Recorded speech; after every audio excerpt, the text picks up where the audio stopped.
Marshall? Okay, I'll call the December 18th meeting of the Mendocino Unified School District to order. Please call roll, Aaron. Student Trustee Oatney. Here. Trustee Bloyd. Here. Trustee Griffin. Here. Trustee Schaefer. Present. Trustee Morton. Here. Trustee Ohm. Here. Thank you. Nothing to report from closed session. I need a motion to approve the agenda. I so move. I second. Thank you. Student Trustee Oatney. Yes. Trustee Bloyd. Yes. Trustee Griffin. Yes. Trustee Schaefer. Yes. Trustee Morton. Yes. Trustee Ohm. Yes. Thank you. Okay. Item 5, public hearing resolution regarding the accounting of developer fees for the 2024-2025 school year. So this is a public hearing that we have to open. Anyone commenting on this issue? Anyone online, Aaron? I see no one. So we just close that? Yep. Jason? Yep. Close that public hearing. Move on to item 6, consent agenda. Have a motion to approve. I'll move to approve the consent agenda. Thank you. Second? I'll second. Thank you. Any further discussion? Comments? Student Trustee Oatney. Yes. Trustee Bloyd. Yes. Trustee Griffin. Yes. Trustee Schaefer. Yes. Trustee Morton. Yes. Trustee Ohm. Yes. Thank you. Item 7, reports. Student Trustee Max Oatney. All right. I don't have very much to report right now, but finals week has been going smoothly from my perspective. And the tennis court has been getting a lot of use, the new tennis court. There's not much for me to say here, but it's been going well recently, so I'll say that. All right. Thank you, Max. 7.2, Tobin.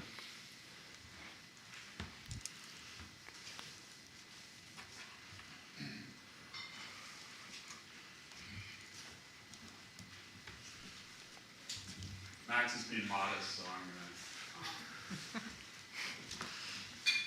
toot his horn a little bit tonight. Oh.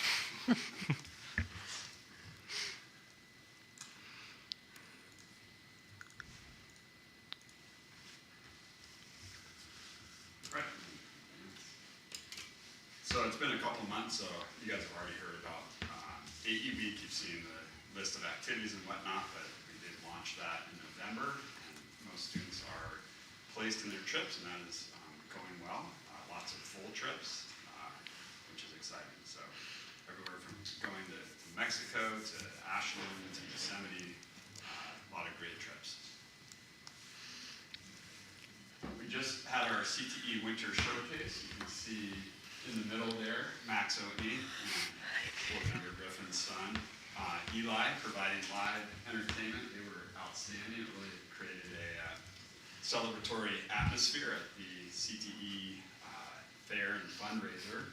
Lots of high quality student works that were pretty much being swiped off of the shelves at a high rate from what I could tell. So I think everyone did well in the fundraising department. But it was really nice student powered evening. Tobin, I think we're doing it wrong. You got to watch my son play live music while I got to watch your daughter play Yeah. basketball. It was Up in Crescent City. My blood pressure. Speaking of which, our basketball teams, we have go back one, we'll get to them later. We have 3 teams, boys and girls varsity, and a JV boys team, which is being scrapped and pieced together. Varsity boys are first in their league. Probably had a couple games that are closer than they should have been. It's a pretty talented group. The girls are currently in 6th place, 1 and 2 in the league. They have a very young team and are finding their footing. So some exciting basketball. Get a chance to watch some hockey. And we have a wrestling team. We don't have a wrestling coach or a wrestling mat or a wrestling facility, but thanks to our neighbors up in Fort Bragg High School, we access their coaching, and our players wrestle in our singlets. We've had Fort Bragg, we've had even Ukiah. We got a student that lived way out Compton. They wrestled, they practiced at Ukiah. So our neighboring schools that do have wrestling programs are it's just pretty awesome. They step up and do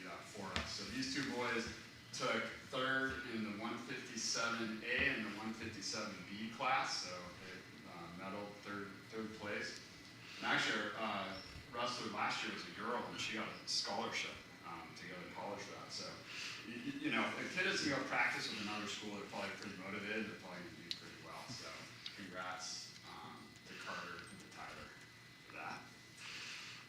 And, see, I told you I was going to. There you are again.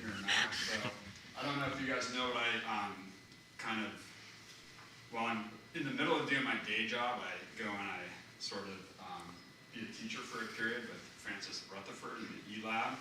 And today, for the final, we tested our, sort of part of our structure units. They tested their basswood towers, that they had certain constraints and criteria that they had to meet in building these. Max won it. He won the whole thing. He had held the most, something like, I forget what it was, maybe like 180 pounds, 130 pounds, something like that. 600 newtons of force, I think is what it was. So, so that was fun.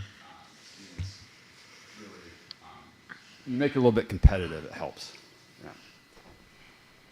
Right, a couple of things that we're doing as a staff. We are, 3 of us went to a training put on by MCOE and on AI.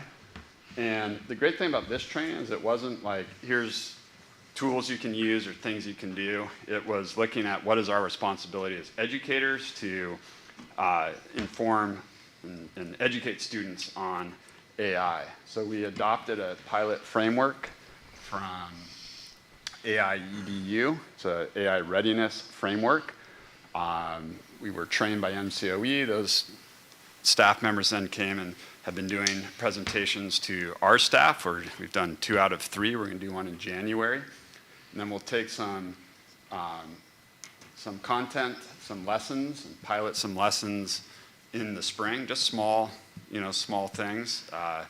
But our mantra, I think Mr. Eastman came up with this one. This is kind of his litmus test, is that AI should make you smarter and not stupider. So that's sort of what our goal is in doing this. Good litmus test for, are you using AI properly?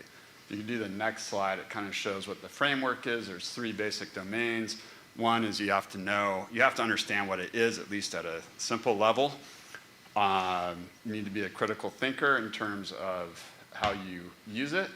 And then you have to understand how you can use AI to your advantage, and that's the part about it. It needs to make you smarter, not stupider. So looking at AI literacy, readiness, fluency, and what is our responsibility as educators to teach our students about this. Okay? I thought I'd end, just also interesting to keep a little tab on the chronic absenteeism. We're about 20%. It's, I think, been as high as 25 at points during the year. We'll see where it ends up. State last year was just under 20%. Obviously, we'd like that. Historically, the state was under 10%. So we have not recovered from the 30% high of the pandemic era yet, but it is a little bit lower. So we'll see how that ends up here about halfway through the year. So, any questions? I was going to ask, I've been reading that at the college level that finals are now being done either blue books or oral exams, and Yeah. we felt the need to change our way of assessing student growth so that you eliminate some of the potential for AI abuse. Yeah, definitely. I was talking with one of our English teachers, and he said that he felt like students were getting fairly savvy with how to employ it, and that it's harder to keep up with. But our teachers are also pretty good about figuring out if a student, if the voice of the essay is that student's or not. So there are strategies. Students do get caught frequently, and they get 0 credit and have to redo it if they want credit. So yes, it is a conversation, and it might be, doing handwritten things. Of course, there's all sorts of students with accommodations to use typing and things like that makes it all not straightforward. Right. So yeah, it is a conversation. I think one of the things that maybe colleges get wrong the things I've read are probably some of the similar articles. one thing you can do is you can make a more realistic assessment, like some sort of, instead of just a test, some sort of practical exam that's more applied or something like that. So I think we're all thinking both. How do you take something, a traditional assessment, and make it AI proof? Or how do you create an assessment where it doesn't matter if they use AI? And that's where that critical thinking and creativity part, because that's the part that really AI is not going to necessarily ever replace. I think those of us that use AI in our jobs also are well aware of the shortcomings of AI to do the work that we need to do. And so I think it's also teaching students Hallucinations and everything. Like, I mean, if you go to AI for legal things, it'll tell you what, sycophantically tell you what you want to hear, I've discovered that, just through the day-to-day. well, that's what Yeah, they're being so, challenged on in chat rooms, the things that encourage or extend the user's perhaps depression or upset. yeah, absolutely. Yeah, there's been a lot of literature about, the use of it in therapy. So, yeah, these are things that we would want our students to be able to see, like, yeah, sure, it could probably turn out a pretty darn good 9th grade, English essay, absolutely. But when you start getting beyond that, how good is it? So, it does not write a very good letter of rec. It might sound good, but it's empty, I think Bill Gates was quoted as saying that he became a fan of AI when they showed him to pass the high school AP biology test. Yeah. So again, that's a traditional exam, but if you do some applied thing that requires creativity and problem solving, then maybe it's okay to use AI for it, because you still need to use your creativity to figure out how to employ that. So those are the kinds of questions that we will be looking at. So that's, I think it's a rich area. We're not saying we don't want our students to use it. We're saying we need to know how to use it for, to make you smarter, not stupider, not replacing your thinking, but augmenting your thinking and allowing you to go farther. We haven't figured it out, but that's our Nobody plan. else has either. Well, as soon as you figure it out, it Yeah. will go on to some other. They will probably, yeah. This is going to be Yeah. continual training Yeah. necessary. So, over the next but I'm few not, years. I'm not concerned about an AI bubble or revolution, because from what I've seen, the human aspect is where it really matters. You can use it to take care of a lot of menial tasks, but when it comes down to that real important thinking that needs to happen, the humans are important. I'm Right, curious. Max? Yeah, I was Yeah. going to ask Max what your perspective on it is as a student, Yeah, I because could I feel like actually talk about younger that. people tend to be ahead of technology, ahead of the adults on it, and yeah. I mean, I do know that while AI, I guess it passed the AP biology test, it's only the most recent version of ChatGPT is only able to scrape by AP English classes with a 3 or a 2, which is below average actually for students who take the classes. That a lot of students, especially at this school, we have a decent amount of students who are getting 4s and 5s. So once you get, like what Tobin was saying, once you get past 9th grade, like lit comp, mainly structured, grammar-focused writing, AI starts to fall behind what people can think about. So I'd say it can definitely help you if you're stuck in these higher level English classes, but it can definitely not replace someone who's going for a competitive score in a system like that. What are you finding anecdotally as far as students using AI, especially for the more menial things like a reading response entry that you have to do every however often, that kind of thing? Because I think it's not just the tests or assessments; it's also the day-to-day checking the box for various classes.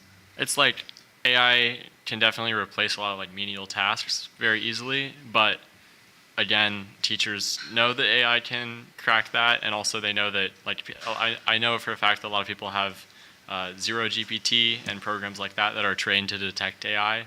So you're not necessarily going to get away with it if you use it for that kind of thing. But I'd say outside of school, I definitely will use AI to help me, like, hey, how this email's coming off all wrong or something like that. I'm sure everybody here has tried that or if they haven't, they will at some point.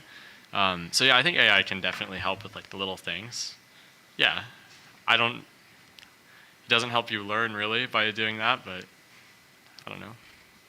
I think there was a recent case, I don't know all the details that the English teacher was telling me about, but where there was some AI was used to summarize a story or something like that, and some characters or things that were not in the story came up in the response. So that's Yeah. a little sus. Yeah. Yeah. All right. Thank you. Thanks, Tobin. Thanks, Tobin. Superintendent Jason Morse. Yes, I don't have too much, but since Tobin brought up chronic absenteeism, for the district, we're at 22%. So he said 20, so for the high school. So it's lower than it's been, but we need to get it lower. Our current enrollment is 416. Just thought I'd throw that out there as well. Yeah, the CTE showcase, just amazing. All of our CTE teachers did a great job. I thought it was a wonderful event. So just fantastic. Our CTE programs are really quite amazing for a school our size. Well, for any school, but especially for a school our size. The solar project, we blocked off the parking lot. They're starting to mobilize. We're getting things delivered, but it sounds like they're going to be starting in earnest January 5th. They're going to come back and really start digging around. And then, what else? Oh, MTA negotiations just started. We haven't started with CMIS yet, but we had a good first meeting, and I think we have shared interests in just about every single item that was brought up. So it was a good meeting. We have 2 meetings scheduled for January. That's all I have. Questions or comments for Jason?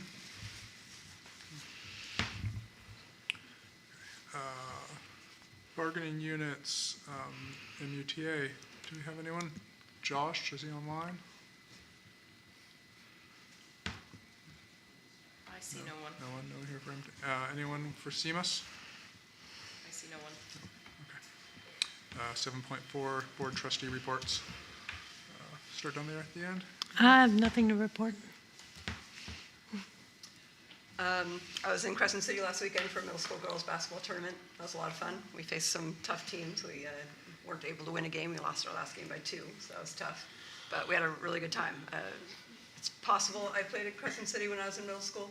I have no memory, but allegedly it may have happened. And I do have some memory of going to a tournament and staying in a hotel. So those are memories that stick with you for a very long time. Not very detailed, but it was a lot of fun. So I'm deep in the middle school girls basketball season now, which is a lot of fun. That's about it for me. Thank you for your volunteer efforts on that. I have something, and it wasn't written by AI. I've been thinking lately, and I've come to the conclusion after reviewing the evidence that I'm old. When I think back to my years as a classroom teacher and administrator, I'm astonished by the sheer amount of energy it took to do that work. While serving on the school board does not demand the same daily intensity, I've now spent more than half a century, 52 years, working in and for this district. After much reflection, I've decided it's time to retire. In Mendocino Unified School District, I've taught in every school here except Albion, and I've taught students in every grade from kindergarten through 9th. I believe we're among the very best small schools in California.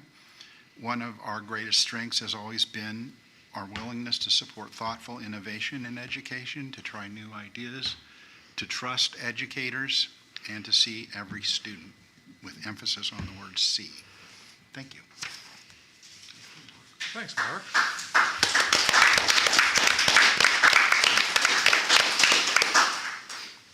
So it will be a slow departure. First, to thank you for your time and to give us time to find the replacement, too. I think that's very well thought out of you. I have nothing to report myself. So we'll jump right into item 9, board organizational meeting. And this is where you all happen to have come on an evening we reassign board president and clerk and committees.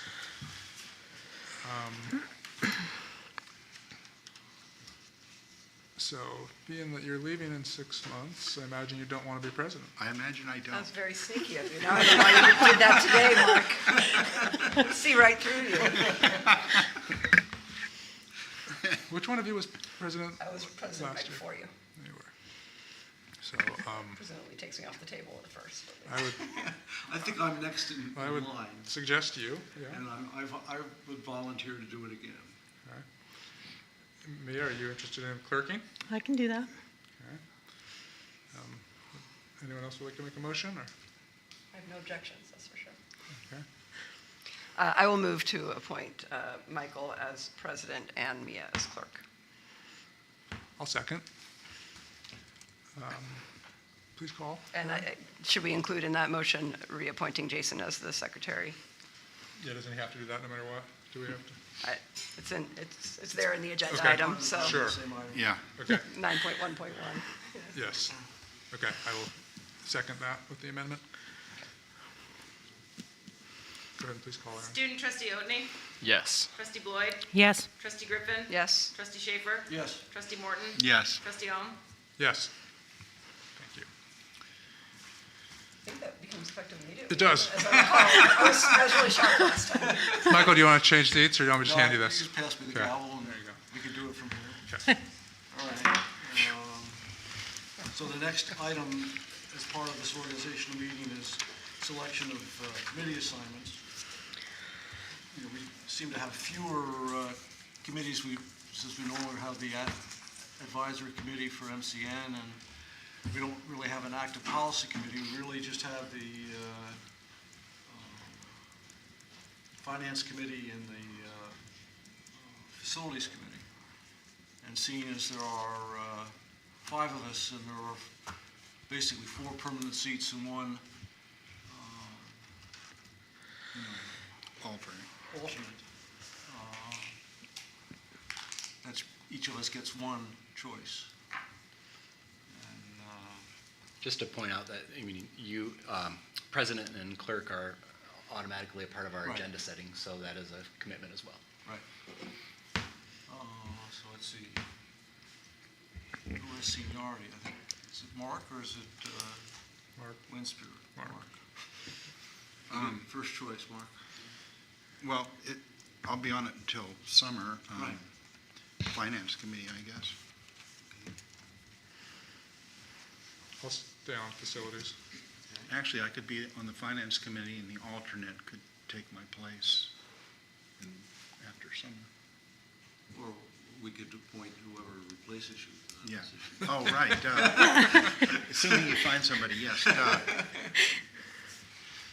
remember at one time we had about 6 or 7 people looking for that Casper seat, you know, quite a ways back, you know. So it may not be as hard as you think to find somebody. Who knows? Is that to me? Yeah. I think I'll actually take finance. No offense to you in spirit, but I'm just always looking for something new. I'll do facilities. I think that'd be kind of cool to just kind of get a little more in depth on that. And then I'll be the alternate on the finance. All right, I don't think we need a vote on that, we just have to work that out. So, is it 5:30? Not quite, all right, so we'll move to 9.2. Phase 3 of the high school projects. Winspear, are you going to lead this? Sure, and Jason mentioned the mobilization for solar. I give a little more details on that. I've been going to those meetings and stopped by and talked to a fellow that was there the other day. They were hoping to start drilling this week, but with the weather, they postponed that. But that's going to be their first step, is drilling the piers. I thought it was 6, but it's actually 10 holes. One, I forget the exact. One of them has 4, and then 3 and 3. How they'll be- deep are they? I don't know that, and that's tentative based on geotechnical. So they have their anticipated, and then there'll be Right, doing inspector on site assuming they find the type of soil that they believe is there, Right. and then make that determination. One thing I was interested in, I was expecting they would be putting a base and then bolting the columns to that, but they're actually going to be welding the poles to the steel cages, bracing it plumb, and pouring it in place. And the gentleman I talked to there said they've done them both ways, but it means they have to get them perfectly plumb before they do that. Is that more seismically safe? I don't know. I don't think so. I think it's, he couldn't tell me why specifically. I think there's a couple of just different systems, ways to do it. It does require them more welding on site, which also complicates things a little bit, because whenever they're welding on site, there has to be an inspector. And the bolting can just be inspected after it's in place. But I think their goal is to drill and pour concrete quite quickly. I would imagine it'd be that first week that they're there, assuming the weather cooperates, and then move right along from there. Other things we have, Jason? So Ruben's been working on the wood shop.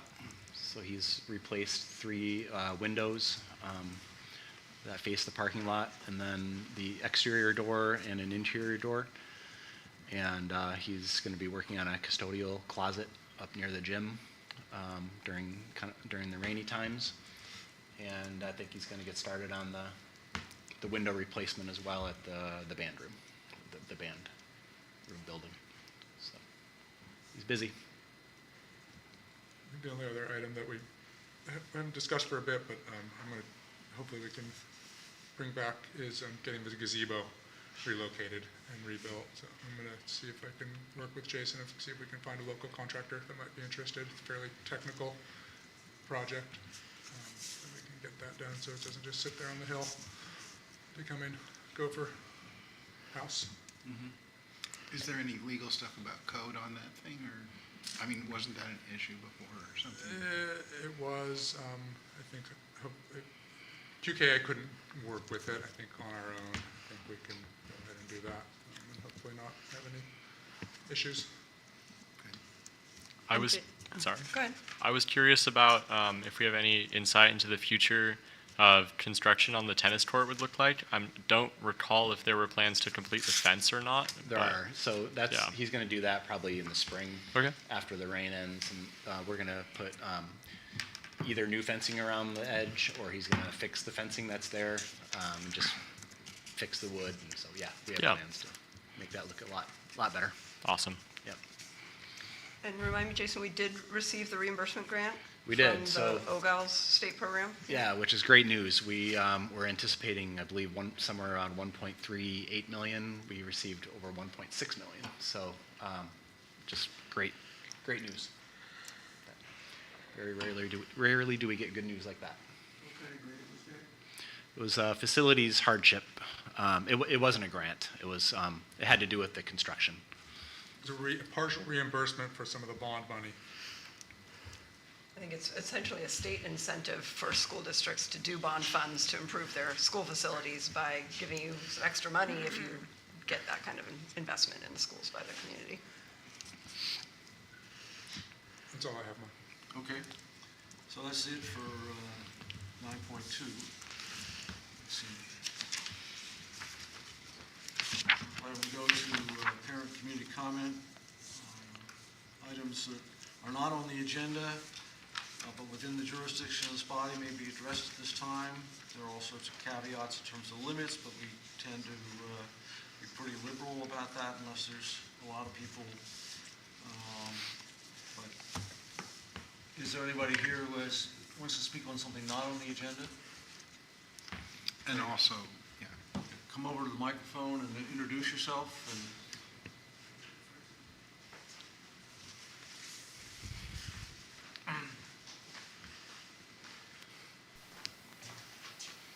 Hi, everyone.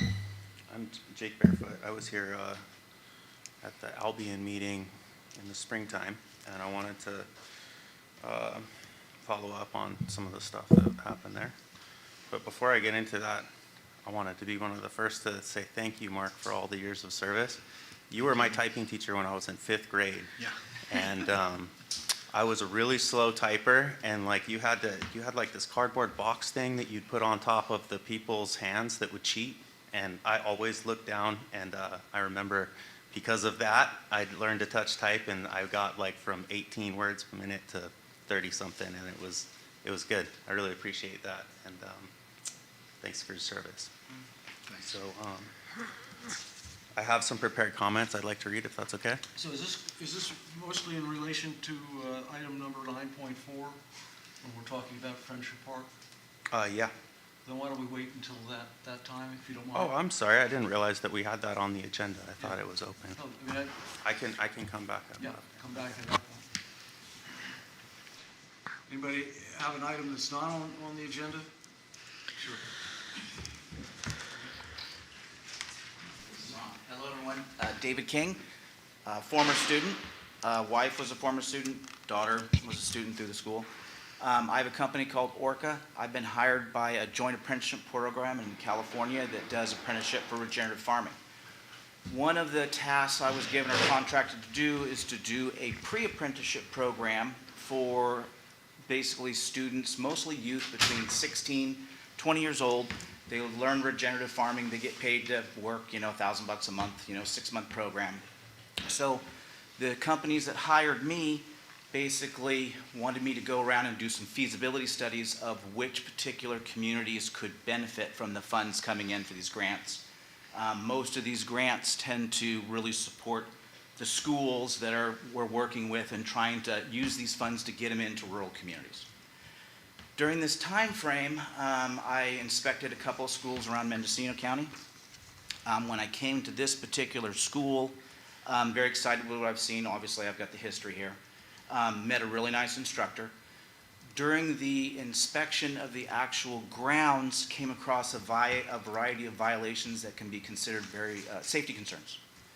I have reached out multiple emails to a variety of people, to the instructor and whatnot, and I'm kind of put in a bad position where I hold liability as a professional seeing these violations, and I haven't got any reply whatsoever that things are taken care of so that the children are safe. So because I've gotten no replies over the weeks from the instructor or anybody that I've emailed, I wanted to drop paperwork off to you guys directly, just to give you an idea what's going on. So, and where I'm at is I'm very excited that it doesn't look like, we don't know what the real safety concerns are until the place is tested. The issues are, on a side business, I have a business where I consult across the country. I deal with a lot of farms that deal with municipal and industrial waste causing problems.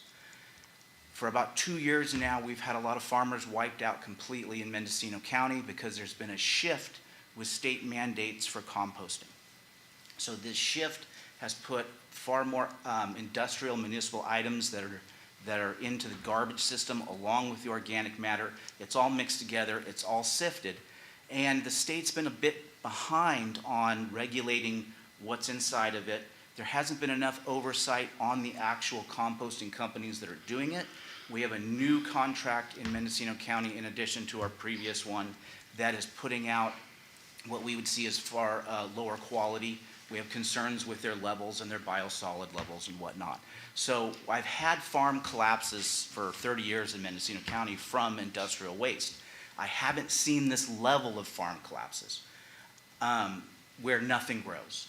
So with this, when I come here and I see that particular item that is a municipal and industrial waste product, and I see that on site with no testing to make sure things aren't building up, and whatnot, and then also hearing that there might not be testing for compost, it's coming from the botanical gardens. That's a real concern in my industry, because when you have a botanical garden, what you can use there legally is nowhere near what you can use in food. And when you take their products and you condense them down in a composting manner, that thermophilic heat does not take it out. So those are items that we want to always keep away from food sources. We do not want to be bringing them in to go in the food sources. So where I'm at is I'm backing off because I'm finding this at many schools, and I am not no longer inspecting schools. I've set up a website where I am assisting giving out information while I'm learning this process. While I'm building this program for pre-apprenticeship for children, I have to deal with the 24 different agencies that oversee, that have authority over a school farm program. So I'll be learning this process. But what I need is at some point, I need somebody in the school to notify me and say, we are aware of the situation, we've talked to our council, and we are making this particular area safe so we don't have to worry about the staff or the children. Simple as that. So I'm just asking for some communication. So when I see schools that are really have issues where there's major safety concerns, they've got a lot of items on the internet showing bad practices, non-OSHA approved standards and stuff like that, I have to deal with the regulators, okay? I have to deal directly with them to get involved with the schools. I don't have enough information. I'm trying to get information from this school so I can feel comfortable and I no longer have the liability as a professional, and then I can basically not have to go to the various agencies. I haven't got any of that now. I have limited time. Sum up, please. Pardon me? Sum up. Okay, I don't need to. There's tons of documentation on the internet. You can see what you guys need. Okay. I will, can I give these to you guys now? You may. Okay, perfect. Since I'm deeming you the most important person here. Since you're the one doing everything. Thank you. Thank you so much for your time. And I am still willing to donate lots of time to help the school out. And I have limited time, but because of my connection to the community, I am still willing to donate time, but I do not have time to waste. So if you guys are not addressing the situation, or you want to do it in a slow manner, I would prefer you just work with the various agencies that oversee the school. And because it's child safety, I'm available 7 days a week and holidays. Could I get one for the record, please? Oh, absolutely. I made one for you. All right. Is there anyone else who has a non-agenda item they want to address to us? Is there anyone online, Aaron? I see no one. All right. So we'll finish parent community comment, and we'll move on to item 9.3, which is our first interim budget report. I think Meg's online to run us through that.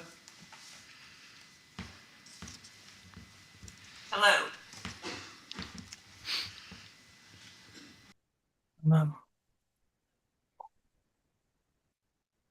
I'm thinking on how I get my screen shared. Okay. Okay. So this is our annual first interim budget. This first slide shows the summary of the variance from adoption. So where we ended at first, where the projections are at first interim compared to where they were at adoption. So revenue is projected to be 580,000 higher than at adoption. A lot of that is because of one-time revenue. Expenditures are also higher. Most of that is also because of one-time revenue, higher by 440,000. We're projecting a net decrease at adoption of 531,000.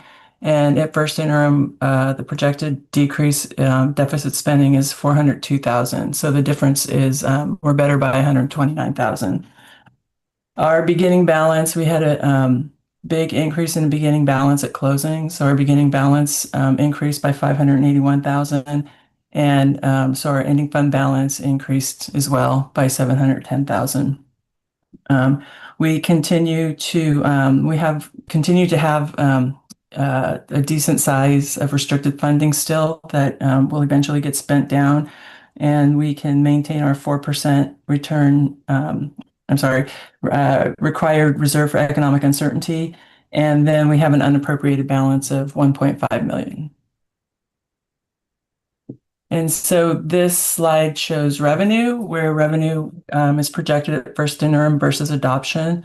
So LCFF sources where taxes sit are up 68,000, 69,000. Taxes are up 29,000. EPA is up about 1,400. And then district of choice, I have a little slide here for district of choice. So district of choice, I shared this at the finance committee meeting. So last year, our district of choice enrollment was 35 students. This year, it's 48 students. And so district of choice, you may recall, is funded based on grade span ADA, and we get the base, the LCFF base level for each grade span, and we get 25% of that. So with the higher enrollment in district of choice, our allotment for district of choice goes up. So with the 48 students, it went up to 129,000, and that was 38,000 higher than what I had been projecting at adoption. So in the multi-year projections, I kind of keep that flat because I don't really know what the enrollment's going to be for district of choice. I'm going to jump a slide to taxes since this is where we talk about taxes. So this slide is this historical property tax by type.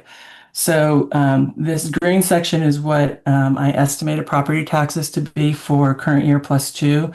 So secured taxes are 2.5% over where we ended last year.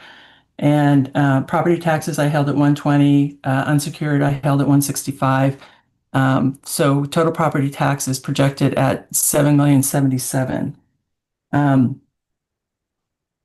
This line down here, certified P1, this is what the certified tax. This is what county certified taxes at November. So they were certifying secured tax, at 6.6 million. So it was only a 0.5 percentage point above the 24-25 actuals. And so it's 2% lower than what we're projecting. Their timber yield was projected at 70,000, but I have it projected at 120 because it seems more reasonable. Their unsecured was projected at 203,000, which is higher than we've seen ever. So I'm keeping it at 165 to be in line with kind of with the averages. And so going forward for the multi-year projection, I maintain the 2% in secured taxes. I hold timber yield flat at 120, unsecured flat at 165. And so 26, 27 property taxes are up by 2.4%, 7.2 million, and then 27, 28 also up 2.4% to 7.4 million. I will note here again that 24-25 property taxes were up 8.5%, and 23-24 property taxes were up 6%, which were nice increases over what we had been seeing in the years previous to that. Any questions? Okay, so I'm going to go back here. Federal taxes or federal revenue was only up slightly. State revenue and local revenue were up sizably, and this is where all the one-time money is. So in state revenue, we got the Student Support Professional Development Discretionary Block Grant, and it's a one-time block grant to be spent however the district wants to spend it, and that's 121,000. ELOP, the Expanded Learning Opportunity Program, so that's kind of like I want to say it's like the after-school program at the K-8 or for K-6 students. So our funding for 25-26, the new funding bands have gone down for unduplicated students. So if you have 55% or more unduplicated students, you get to move up into a higher funding band. So we got pushed up into the higher funding band. So we are getting about $104,000 more than we were projected to get at adoption. And so with this increase, the CCM is able to expand their program offerings, and they should be able to offer the 30 intersessional days. So in prior years, we weren't able to offer the 30 intersessional days, so we were penalized. So when we review the audit next month, you'll see we were penalized in 23-24, 24-25. 25-26 will probably be penalized for 15 days because we didn't do the 15 days on the front end of the school year. CTEIG, we had some carryover, and then Prop 28, we got a little more money, 9,800. Local revenue, we have insurance payout. So there were two parts of the insurance payout.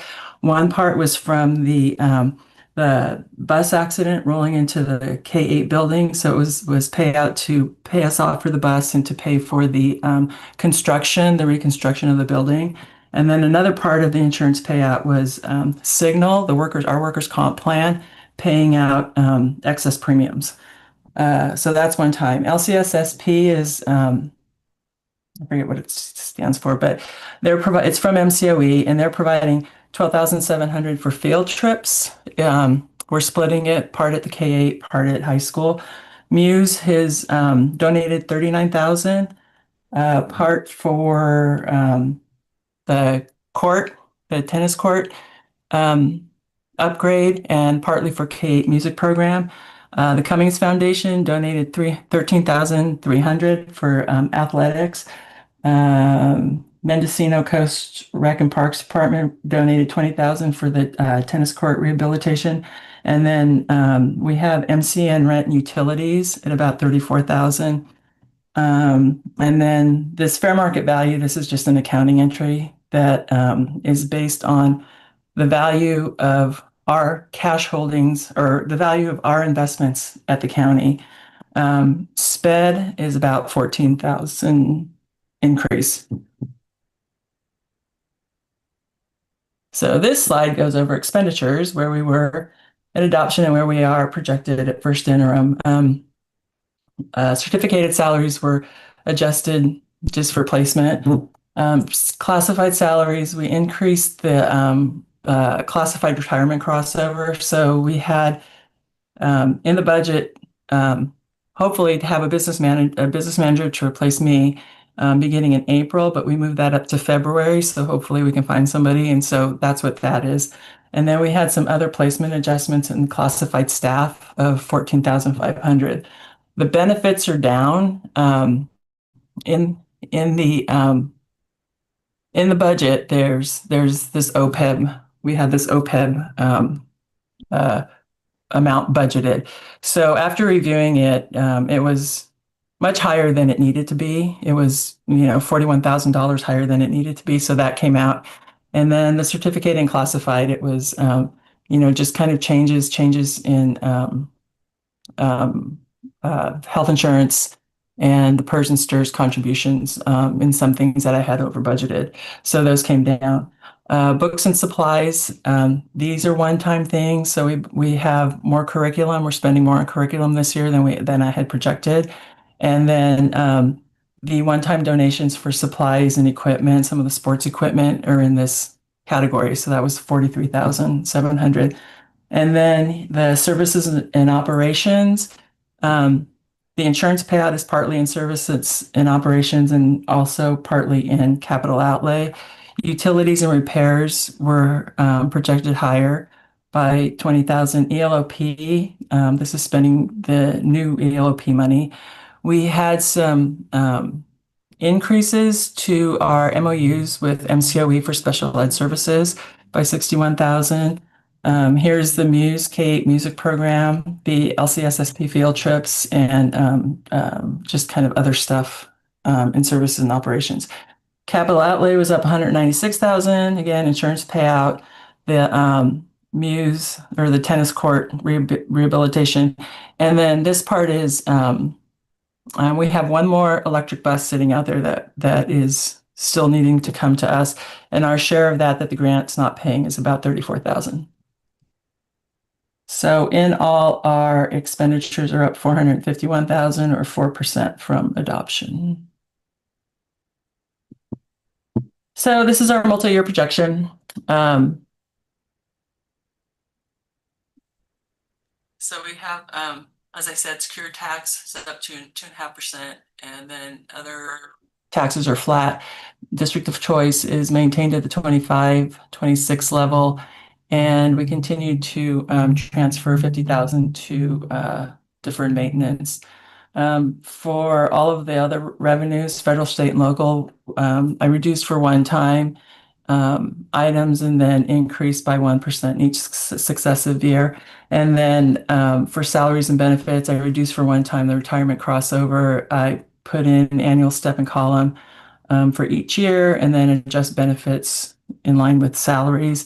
Books, supplies, operations, again, we reduce one time, and then I add 2% for inflation. We have a negotiations placeholder in 26, 27, 27, 28. So we have our beginning balance of this year is 2.9 million. We end in 27, 28 with 2.1 million projected ending fund balance. We continue to deficit spend in each year, but the deficit spending now at first interim has improved since deficit spending at adoption. We maintain our 4% reserve for economic uncertainty in each year, and we have an unappropriated balance of 1.5 million end of this year, going down to 1.02 million in 27, 28. So this is our cash flow. And the only thing I think I really kind of want to point out here is because we're basic aid and most of our money comes in the form of taxes. In November, you can see our cash drops really low. So we start the year with 2.9 million. And the end of November, our cash is projected to be at 974,000. And then in December, we get influx of cash from tax revenues. And then our cash falls again somewhat in March before we get the next part of our tax revenue. And then at the end of the year, we get a true up for actual taxes. So we start the year at 2.9 million. We end with about 2.9 million, 2.8 million. And then this is our reserve substantiation. So we have to make this calculation, and it looks at what are our assigned and unassigned balances above the minimum reserve requirement. So the minimum reserve requirement is just this 4%, which is 455,000. And if that were our only reserve, it would equal, and we had to use it for something, and we were in trouble, it would only pay for about half of what our monthly payroll obligation is. So we have an assigned above minimum reserve of 2.5 million. And so we have to make this statement. So this is where the preschool is at first interim. Projected to get 48,700 from interagency MCOE, 12,000 from fees. And so total revenues of 60,700. In all, their total expenditures are projected to be 123,000. So the general fund makes a contribution of about 62,000. So we're going to transfer in $62,039.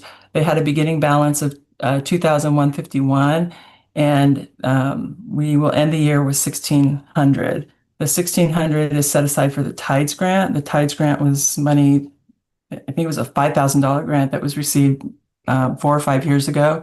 We have $1,600 left in there, and it can be used for garden, playground, whatever, outdoor stuff is what it was for. Outside of preschool, in the what we call the local site accounts, there is a Greenwood scholarship account with $7,500 in it, and then each year Jessica has a fundraiser, and her fundraiser account has $1,300 in it. And then this slide shows the cafeteria. We're projected to get 165,000 reimbursement from federal child nutrition, 107,000 from state nutrition, food sales of about 5,000. So in all, total revenues of 277,000. Expenditures are projected to be 375,000, so a shortfall of 98,000. We'll transfer in 98,869, and part of that is so that we can maintain revolving at 325 and stores at 16,772. And the store numbers changes every year when we close the books. They have a beginning fund balance of 24,935, and they'll end with 25,190. And this is how that's made up. And then these are the things that are coming up next in the next few months. So the audit report for 24-25 is complete, and it will go to the board January. January 2026, P1 attendance is due. The governor's initial budget for 26-27 also comes out in January. January is very busy. The LCAT mid-year update should come to you by the end of February 2026. Then we have the second interim in March, and then P2 certified property taxes on April 15th. And I think that's it. Are you awake? You would characterize this as a very positive report? I do categorize this as a positive report. It's kind of, as I said at the finance committee meeting, it feels like it's kind of a boring report. There's nothing bad going on. There's nothing extremely good going on. We're just, we did all the hard work to get us to this place, and I think the budget's in a good place. All right, we need a motion to approve and accept the first interim report. I so move. I'll second.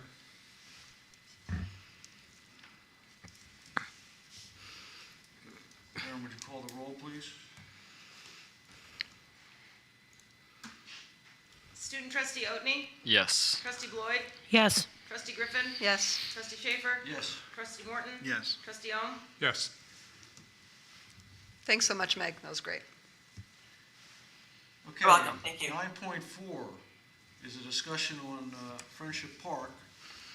And, we've had a proposal about using the,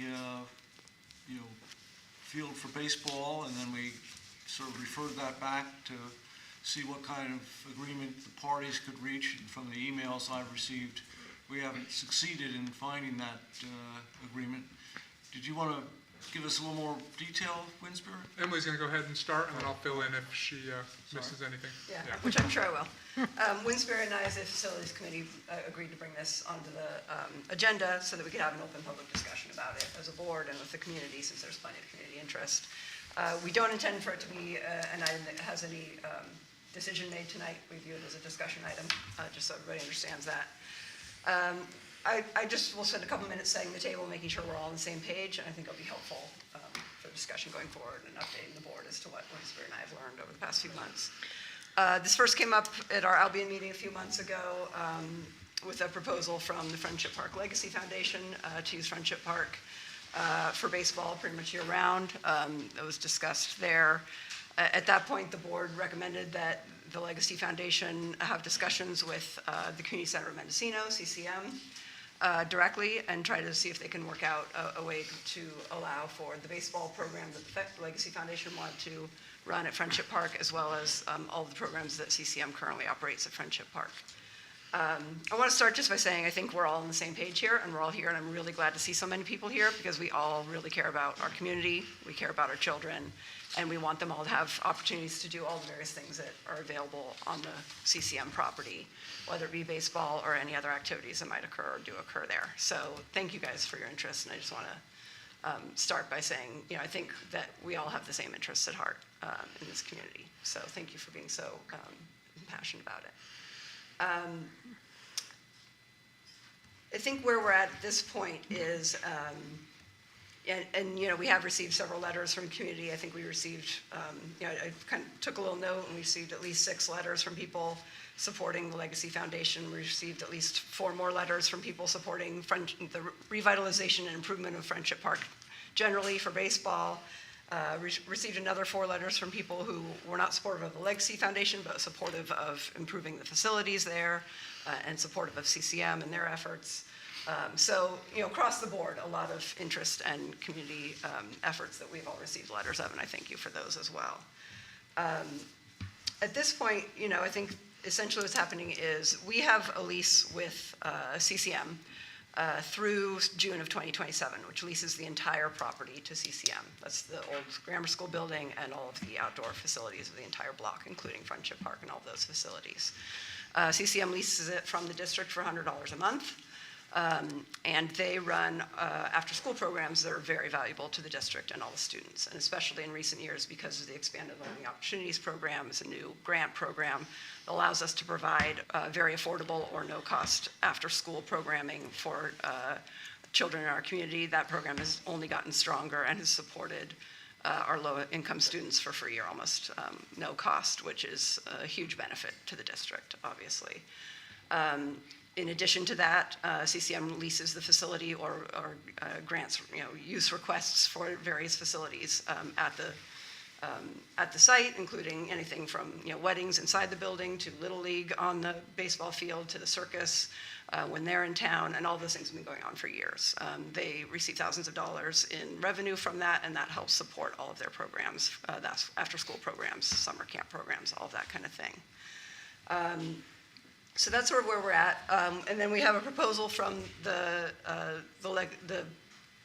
Friendship Park Legacy Foundation, which is a new organization looking to do more year-round baseball, seeking to have exclusive use of Friendship Park.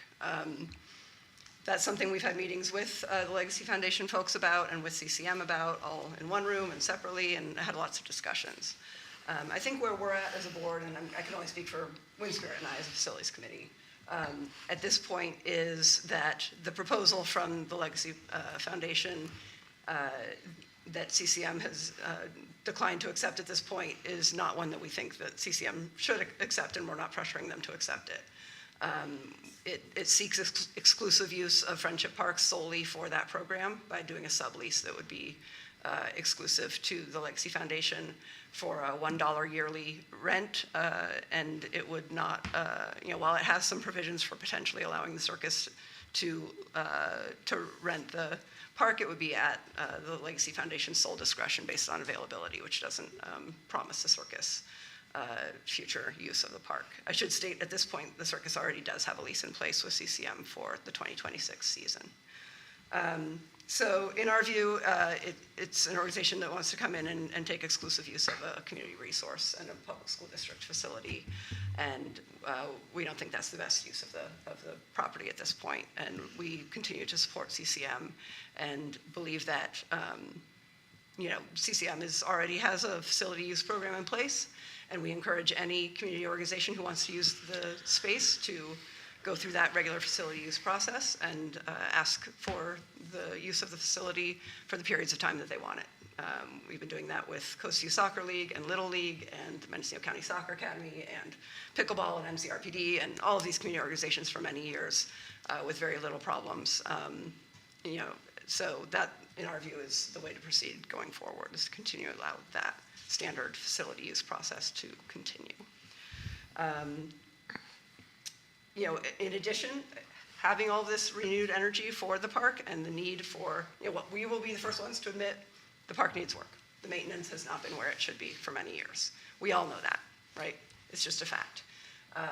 The current situation is that the district is on the hook for major maintenance and upkeep of the entire facility, while CCM does minor repairs and leaky faucets, that sort of thing, and custodial. We would love to support any efforts to improve and enhance and restore Friendship Park, and we're happy to support that in whatever way the school district can, understanding that part of the problem, of course, is limited funding, drought, limited water, some of these things, some of which will be improved in the near future with things like recycled water. And I know that there are a lot of baseball volunteers who have, including the folks from the Legacy Foundation, who have been working to try to improve the irrigation and want to work to improve the field and the facilities, and we are 100% behind that, and I believe CCM is as well. We'll let them speak for themselves. Was there anything on that? You nailed all the points. I don't think I have anything to add. Okay. Well done. I think what I'd like to, go ahead. One of the bones of contention was the damage, either real or not, of the staking of the tents for the circus did in the field, and what was the best way to mitigate that? How did you analyze that? To my understanding, that was a one-time, hitting of a unmarked irrigation line with a stake, which was repaired. That doesn't seem like a reason to change, procedures going forward. My understanding is that CCM plans to work more closely with the circus on things like check-in and check-out procedures. I think part of the process and the plan for improved irrigation is to actually mark the irrigation lines so that they're clear to the circus when they do put their tent in. I think these are things that we can work out and that are not, sort of deal breakers one way or the other. Okay. Go ahead with your suggestion of how we proceed. I thought it'd be useful for CCM to speak and from their perspective briefly, and then Jake as well. I know you would like to speak as well.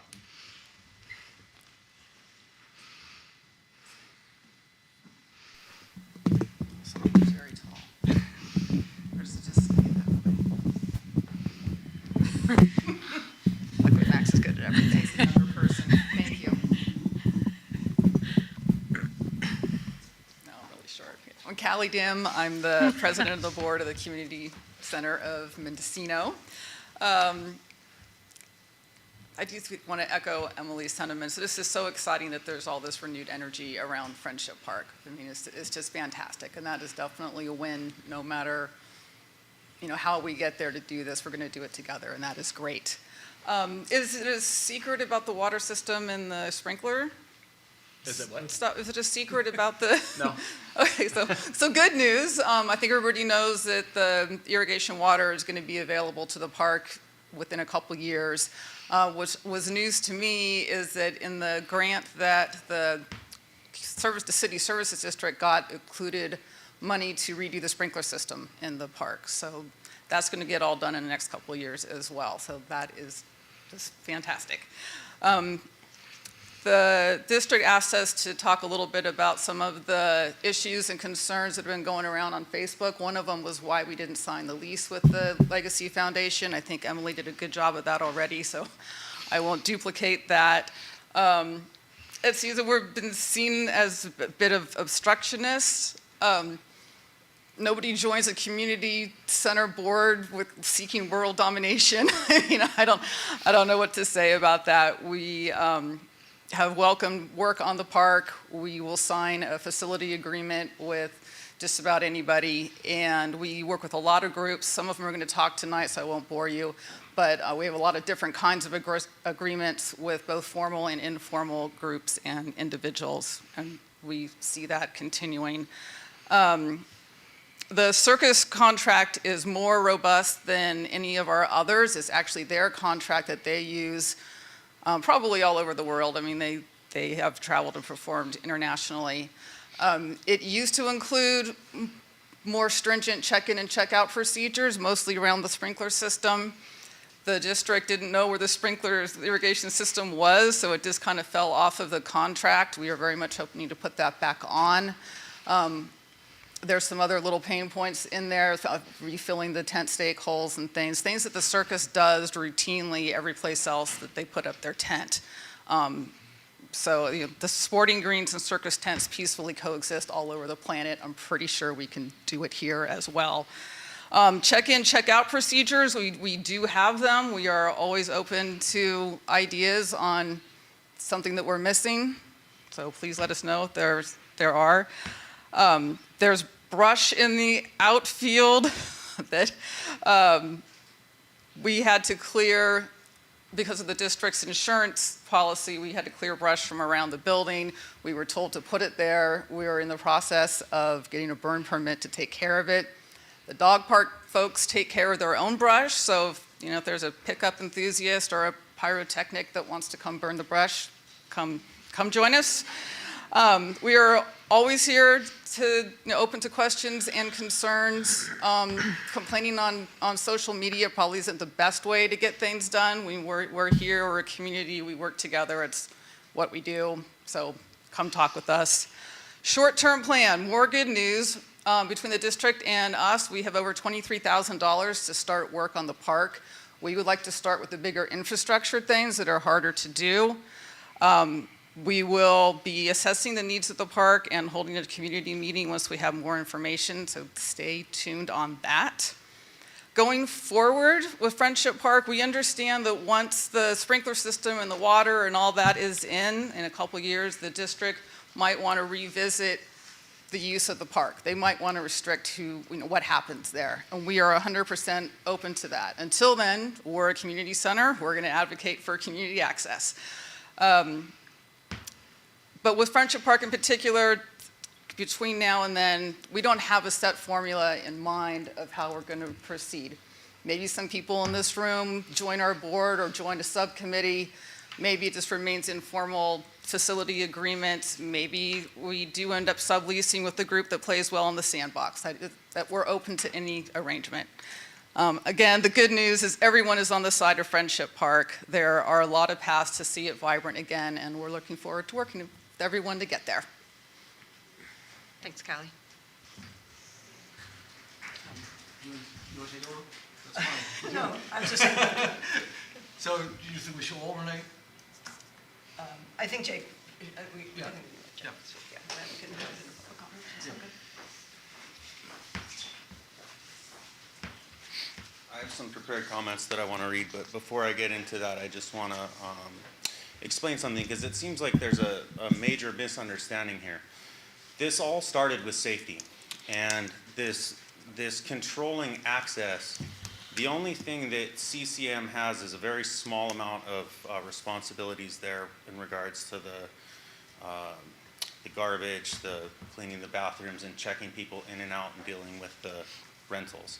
There was some concern with that we've seen, which I'm going to elaborate a little bit on. And that's really what started all of this. It wasn't to exclude the circus for baseball use or any other group. It's to improve the facility and just make sure that the things are happening right in a safe way, because there have been some concerns for me and other people in the community. But let me just get into my prepared comments here. The last time I spoke here, I said a few things that ruffled some feathers about how I thought Friendship Park could be used safely. It became clear in hindsight that I shared some personal opinions about what could be done there without causing damage. And to be clear, I'm not a professional in athletic, field safety analysis, turf management, or any of that, and it was inappropriate for me to make statements that could be misinterpreted. That was not my intent. I've been told that some people connected to the circus were extremely offended by what I said, which is understandable. And I want to say clearly that if I could go back and explain the answer to that question that I was asked differently, I would do that 100%. So now that we're past that, I want to focus on the future. The same underlying concerns about the park still exist, which is why I'm back tonight.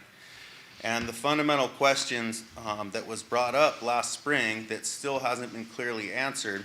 And as parents and community members, we need to know what the district's plan is to ensure that the field is safe for youth athletics. That's what this started from. We actually want to see the park, we wanted to see the park repaired so much that we led the charge on the initial repairs and even tried to take the next step to take it to a bigger project. During the off-season, our group wanted to see progress so urgently that we went through great lengths to build a plan to be able to self-fund and do it ourselves, which in hindsight, I don't think was the right approach. Going through the recommended channels and negotiating with CCM, trying to do the sublease has been a dead end and really just burned up a lot of time. The field's conditions are still essentially in the same place as they were when we started. And we're still wanting to volunteer help, but we can't be the ones to lead the charge, so we're requesting assistance from the district on this. Through the conversations with CCM, it's become clear that there may not be a consistently used district-approved check-in and check-out process for this facility to ensure that the conditions are maintained to a safe standard. And they have been asking me about what they should do for the process, and that's concerning because I'm not a specialist.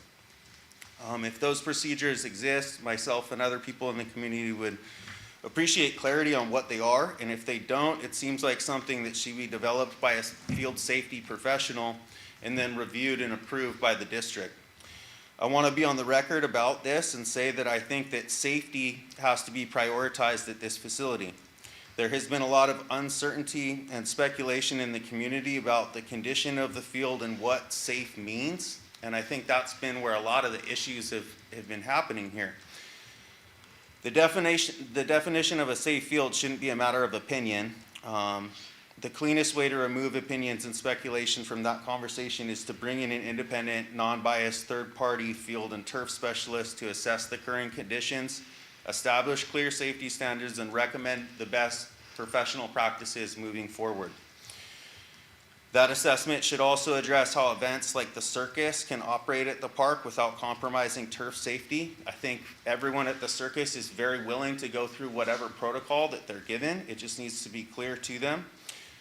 So we don't want anything there that's going to be creating hazards for kids or causing damage that's going to lead to repairs significant enough to take the field out of its original purpose. We want the community to use it, so if it's something that gets damaged and then it takes weeks or months to grow back in and it can't be used for other purposes, that doesn't seem right. If professional guidance shows that Friendship Park isn't the right place for the circus because of safety reasons or conflicts with repair schedules, then I'd like to see the school board and the community work together to identify an alternative location in the village so the circus can continue to operate without their schedule being interrupted. During the conversations that have been had, it sounds like the school district has other property that could work for their use, so I hope that the board can realize their powers with this and the narrative of somehow it being baseball or a circus can stop, because I think that it's within the powers of people here to make sure that we support the circus. Whatever the board decides, I just hope that the points are considered when making that decision. Before finishing, I have one more thing that I want to note and just put an additional issue on the record that I was recently made aware of. Someone sent a report to me that I'm going to share with you guys. I have it here in my hand. The spread of the yellow flowers across the field is concerning. I'm not a botanist, but it has been brought to my attention that the presence and extent of the daisy infestation could be associated with a dangerous underlying turf and soil problem that could affect its athletic use. If that's the case and a professional recommends that they need to be removed and the underlying issues need to be addressed, the scale at what we're seeing with that infestation is more than a volunteer group like ours could responsibly take on. So I just want to be clear about that. It's the kind of work that requires a high level of quality to ensure that the problem does not return and should be guided by a turf professional so it can be fixed correctly and returned to service quickly. I'm hoping that the district can coordinate with an independent third-party field and turf safety specialist for evaluation, share the results publicly, and then we can use those findings to make a data-driven decision about how we're going to move forward regarding the maintenance and any remediation that might be needed to keep things safe. That's what I have to say. There's some stuff that I'd like to turn in here. Should I give that to you? Thanks, Jake. Thank you so much. You know, one of the things that is critical to maintain any field is irrigated water. And I think that although we have the promise of this being solved in the future, it's not going to be solved in the next 18 months. So did you think about what the issues are and how we are going to deal with that? You know, we actually went to a turf specialist who looked at all our fields, including Friendship Park. And I think as I remember, a major conclusion, I won't say it was the major one, but on all our fields, we needed approximately 1.8 million gallons a year for irrigation. If you want to think about that, that's a huge amount of water. I think that we have the capacity, once we get the recycled water system in place, to meet that kind of demand. But we don't at this point, you know, and you know, we spent a lot of money refurbishing the soccer field this past summer. And you know, not only in terms of seeding but we dedicate a lot of water to that. And you know, so just using that as an example, you know, are we really able to do anything meaningful to Friendship Park as a safe turf environment until we get this recycled water in place? I mean, I think the learning from the soccer field is that it doesn't make sense to renovate a grass field without having sufficient water to put on it, right? So without the ability to draw probably from the future recycled water, which is the only, you know, water of enough substance to do the job, it doesn't make a whole lot of sense to spend that money now because it would just be wasted. So I think that probably is true. That doesn't mean there are other things that can't be done to make a field, flatter, safer, less filled with gopher holes, all those things, as well as, of course, the structural problems with the bleachers, those pieces, the wood that's rotting, things like that. So there are a lot of different pieces. It's not just about the grass. And the recycled water is how far away? 2 years? 18 months? 18 months? I mean, So we'll say How far away are the water tanks? Don't hold Jason to 18 months when we haven't got the other tanks up yet. Exactly. We thought those were 3 years ago, right? Yeah. And they're a year away still, or however long, but this was 6 months. So it's, So, I mean, I think, that, I don't know how to begin to deal with this, but it seems that when we had this analysis of our fields, and that was before, or maybe not before, but around the same time that Jake and his group were getting together, and obviously we all see that this potential gem is not what it could be, and we all wanted to get there. And I think that, the idea that it can be done wholly by volunteers is probably not realistic. yeah, I agree. And, the problem we had with the soccer field is we got some estimates to improve the soccer field from experts who are 3 to 8 hours away, who would charge $500,000, which we did not have to put into one field. Right. Or a local estimate that was much lower, but was not an expert at restoring athletic fields, right? It's one or the other. We don't have the right, it's hard to find the right work at the right price with the right expertise. That's the other learning I think we had from the soccer field. Michael, if I might, I think, Emily, you guys are basically covering the same topic, but there's no sense in putting significant money into the field itself before we have the water, and before we redo the irrigation system, which apparently there's funding for as well. That'll be part of the water project. Right. Yeah. So, but it doesn't mean, like Emily just said, that other things can't be done. Right. The other parts of the facilities can't be upgraded. The general smoothness of the field can't be maintained, and et cetera. And I think that when the Friendship Park was built, there was more water. There was more groundwater. That issue has changed, and none of us in this room can change that. We can hope that project, MCCSD's project, moves along as quickly as possible, and imagine how wonderful that will be in that time. Meanwhile, it's greening up now. The rains have come. It'll be green through the spring, and then it'll probably get dry again in the summer. So getting to Jake's point about invasive plants, is that capeweed that's growing in the? I'm not sure what it is, but it's certainly invasive. I remember. It's taken over right field and Yeah, it's making been its way spreading. over I to think center it's field. capeweed. I don't know what tried it is. to kill it It's with the vinegar. Yellow, it's the yellow flowers. Yeah. Unsuccessfully. But so And in small doses, it's a wonderful plant. I have it in my garden because there's a ground cover.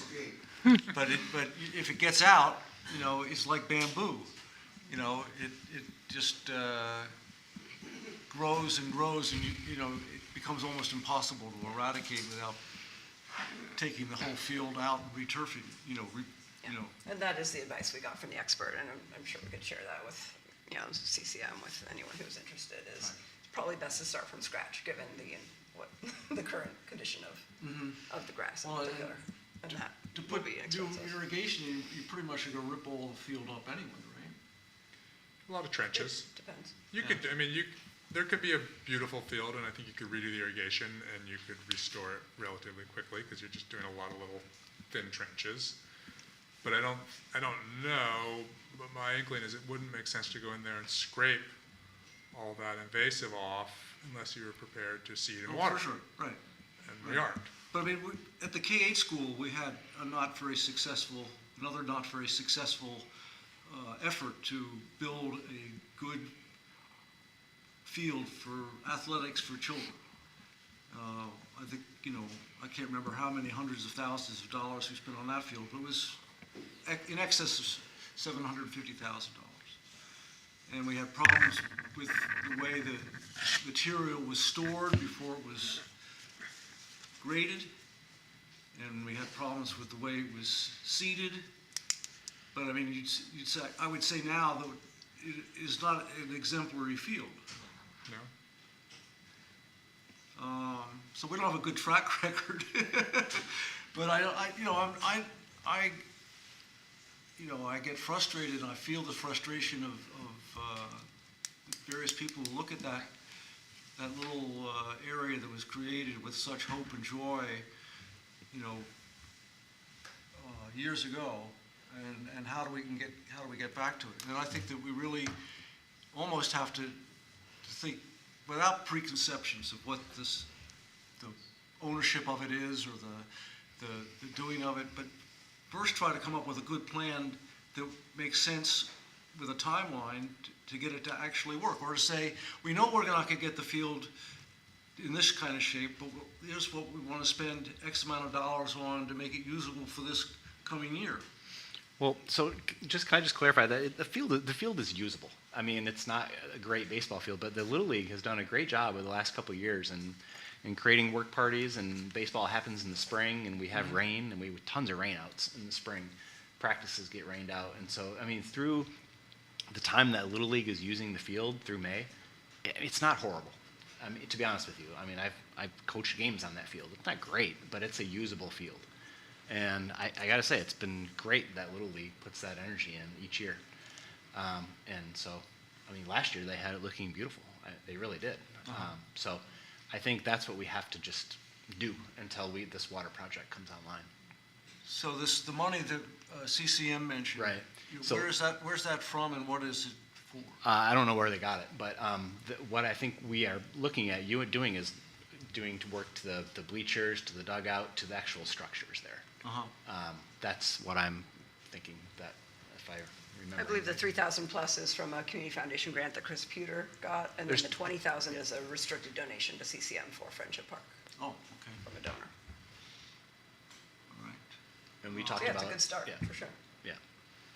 So we talked about actually doing a needs assessment, finding a contractor to work on it instead of relying on volunteers, so we can actually get the work done by a professional, and actually that's their job to do it, to have that time.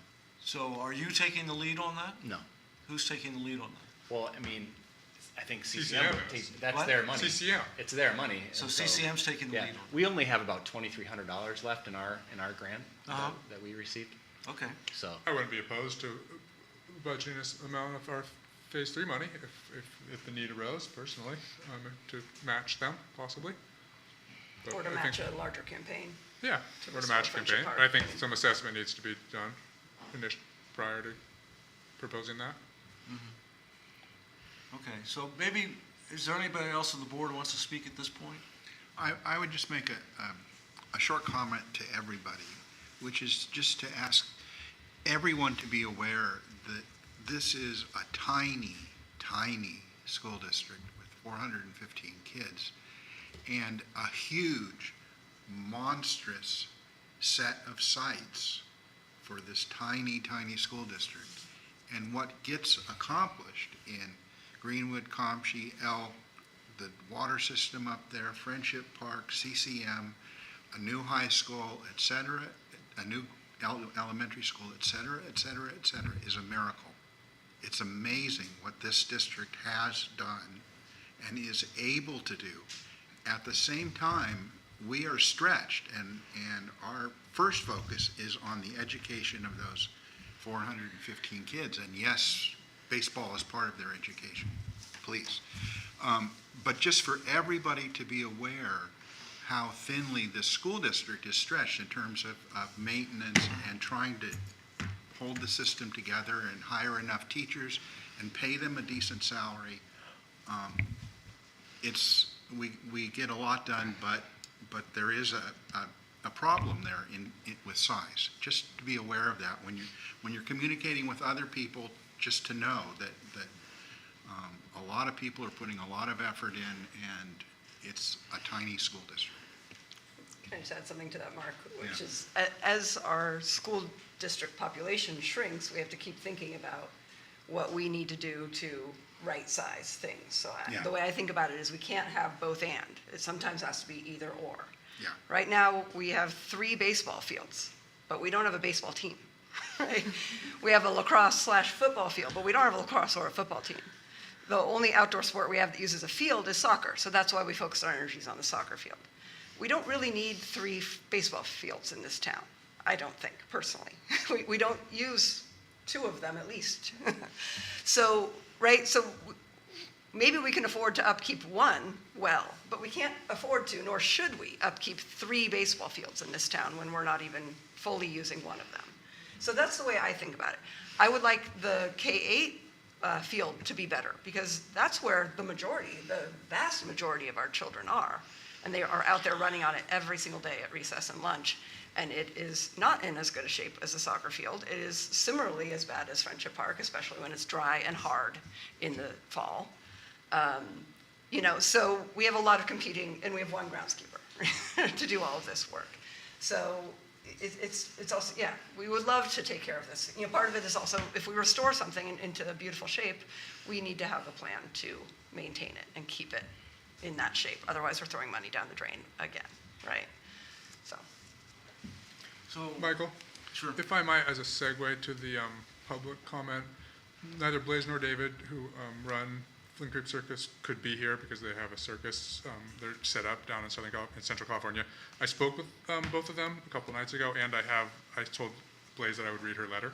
Sure. But I'd also just speak to, because there's been quite a bit of discussion about the damage that was done to the irrigation, what's the compatibility, and that was the one question I had, and I posed it to both of them. I said, hypothetically, if that field was fabulous, mowed, green, beautiful, is the circus setting up on it compatible? And they assured me yes. I'm not going to take that as the gospel. But again, until we actually have the recycled water and we can bring it to that condition, hopefully, I don't think we have to ultimately answer that question. There is other locations they could set up, but I did pose that question to them. They seemed to think it was compatible. But I have the letter here, and I'll go ahead and read it. If that sounds good? Okay. So this is from Blaze Burge. Why the circus should retain its annual event at Friendship Park. Friendship Park is not merely a field, it is a living civic space shaped by memory, care, and shared responsibility. The question before the community is not whether baseball matters or whether restoration is needed. Both are true. The real question is whether preserving Friendship Park's future requires excluding a long-standing cultural institution that has demonstrably served Mendocino's community, youth, and economy for over a decade. The evidence suggests it does not. 1, Friendship Park's core value is community, not exclusivity. The Legacy Foundation's deeply personal interest reminds us why Friendship Park exists at all. It is a place where relationships are formed, support networks grow, and people show up for one another in moments of joy and hardship. That same principle underpins the circus's presence. For more than 10 years, the circus has contributed a shared experience that has a year-round positive impact for residents at large. Flint Creek Circus is homegrown in Mendocino County, exporting Mendocino culture and arts to communities throughout multiple states. The circus does not replace baseball, it activates the park in a way that reflects the same values the Legacy Foundation describes: connection, care, and continuity across generations. To remove the circus would be to narrow Friendship Park's mission at the very moment the community is asking it to do more and marginalize the growing sector of performing arts excellence in Mendocino. 2, claims of damage operate under a false narrative of blame and do not justify termination. It is undisputed that the irrigation system at Friendship Park has been compromised. What is disputed is the cause and circumstance. The Legacy Foundation claims that the community center failed to prioritize baseball. However, there is more than a 13 years of drift from baseball that was neither caused by or perpetuated by CCM. Drought, funding, and staffing shortfalls, community interest, and changing demographics are factors at play. The irrigation system ceased being actively used years ago due to drought. Irrigation lines stopped being flagged, removing the circus's ability to avoid them. When a line was struck in the past, the circus paid for repairs promptly. The circus contract explicitly requires flagged irrigation lines to assign liability, a standard, reasonable provision. In 15 years of touring multiple ballparks, the circus has struck irrigation lines only twice, both times unmarked. This is not a pattern of negligence. It is evidence of systemic shift in priorities and allocation of resources due to real changes in circumstance.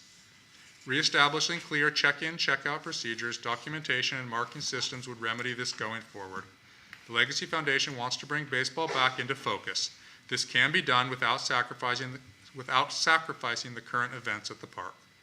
3, the circus provides measurable, proven community benefit. The Legacy Foundation has repeatedly asked why the circus can't just move to another park. Unlike proposed future uses, the circus brings documented impact. 1,800 to 3,200 attendees over 2 weeks, 62 to 76% visitors from out of town, directly supporting local businesses, 30 to 70 local youth served through workshops with 30% receiving scholarships, over 20 years of professional event management and promotion experience leveraged to bring success to the event, partnerships with multiple local nonprofit organizations. These are not aspirations, they are metrics. The first time Flint Creek Circus performed in Friendship Park over this holiday was circa 2004 without a tent.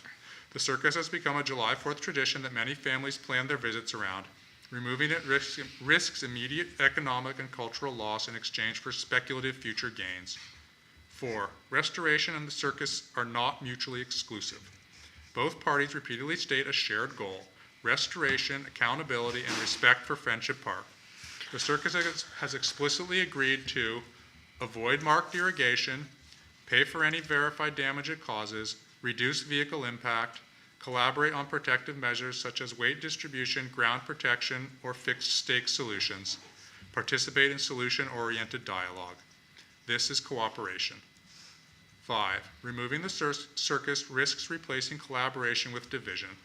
The circus has publicly engaged in civil discourse with the Legacy Foundation's leader, Jake Barefoot. It has repeatedly asked for direct communication and collaborative planning. Terminating the circus's annual event over the July 4th holiday would signal that long-standing community partners can be displaced without exhausting cooperative solutions, an outcome at odds with the very spirit of Friendship Park and will be met with strong opposition. Conclusion: Friendship Park can and should support baseball, arts, youth programs, and cultural traditions. Retaining the circus does not prevent restoration. It strengthens the case for responsible, transparent management that benefits all users. The choice is not between baseball and the circus. Keeping the circus at Friendship Park honors the park's history, serves its present community, and models the cooperative future Mendocino deserves. Okay. So I'd like to open it again to public discussion, but I'd like us to focus not on if you're in one camp or another, what ideas you might have for how to deal with the immediate issue and long-term issue. What kind of groups you think should get together, under whose auspices, and give us your thoughts so that when we have to make decisions or the other stakeholders are in the room. I mean, CCM is here to listen to those who aren't from CCM about what your ideas are, in the same way that the baseball advocates are here to hear what other stakeholders' values and opinions are. So, Paul, do you want to start off? Do you want to come up here, please? I'd like to start off, but Paul, would you mind coming up here? We have we tape these, and we also have a live audience. And the only way they can hear what you're going to say is if you use one of the microphones. I got it. So if you're wondering what's in this rolled up thing, Yeah. it's this. You don't have to, this was done by Zev Ikes, local artist, depicting what happened on a baseball field when we played, the Mendocino team played the Niassa visiting Sister City team. I think Jake was probably in that game. Yeah. Can you hear me now? It's No. not. It doesn't amplify your voice. It's only there for the people online. So he just has to speak up, or you can come closer. You can watch later on YouTube, that's where So I want to tell you a few stories. I'm not going to address the solution to the problem because there are two things. and we have to separate the two. There's the short-term solution, which everybody is in agreement with, and then there's the long-term solution of management, events, and how that works out. And if they're wrapped together, they become very complex. So if we separate those two issues into short-term that we all agree on and long-term that's going to take working out and time, probably 3 to 4 years, then I think we don't get caught in our own expectations because time is an asset. If you have too many expectations too soon, it becomes a deficit. So, with that said, I just wanted to read something about from this little fundraising brochure from 1990. On the back, I want to get, what I'm here to do is just give you some perspective of what happened in that generation that built that field and gifted it to the school board and the school system. So on the back it says, this is just the beginning of a story about a small town that wants to build a baseball park for its youth. It is a story evoked by the dreams and memories of a time when playing baseball happened in a very special way, when we were young and filled with hopes. So this is a story So in this story, the community decided to build a very special, beautiful little ballpark, a ballpark in which its boys and girls, while in the prime of their youth, could play ball on a field where dreams could come true. Now, that was written in the era of Field of Dreams, the movie. And it was written, so a group of people came together to build this field from an old scrub field that hadn't been used in a long time. But it had been used in the 1920s by a previous generation of people who were like the Limoses and the Gomeses and the Mendozas back in the 1920s, 30s, 40s, 50s, and then it disappeared into a scrub field that was just dirt and dry. And I was walking on that field, I was a coach in Fort Bragg and in Little League, and my son was about 9 years old at the time. I think I might have been the first champion of Friendship Park. I know Paul Sutterly, who many of you knew, was the second champion of Friendship Park, and now thanks to Jake Barefoot, we have the third champion of Friendship Park. And it was because he came back to this community with his 10-year-old, who he wanted to see play on that park, on his hometown field, just like I wanted to see my son and daughter play in their hometown field instead of traveling up to Fort Bragg, where the idea of competition was quite a bit different than the idea of how you play here in Mendocino. This was a time when there was a lot of hippies and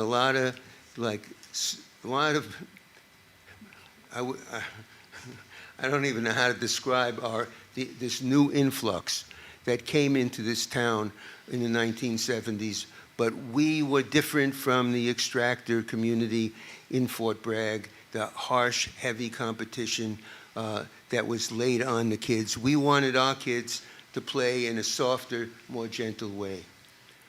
But we didn't have a ballpark. And we were driving our kids up to Fort Bragg 3-4 times a week. And Fort Bragg would not let us have our own team, so we could use 1 or 2 cars instead of 6 or 8 cars to go up and down to Fort Bragg. Now, when I was walking around that field with my wishing that my son could play in his own hometown, I moseyed up to this old backstop that was just about falling down, and I looked down and there was home plate right there. And it was a 4-inch thick piece of redwood shaped like home plate with a stake about that deep into the ground, right through it. And so that was where home plate was. Speaking to Alvin Mendoza, may he rest in peace, he played on that field in the 1930s, and he said that's where home plate was. So when we began to think about how to orient the field, we decided to honor the past by using home plate right where it was and build the field from that spot out, which is what we did. That's just one of the Paul, yeah.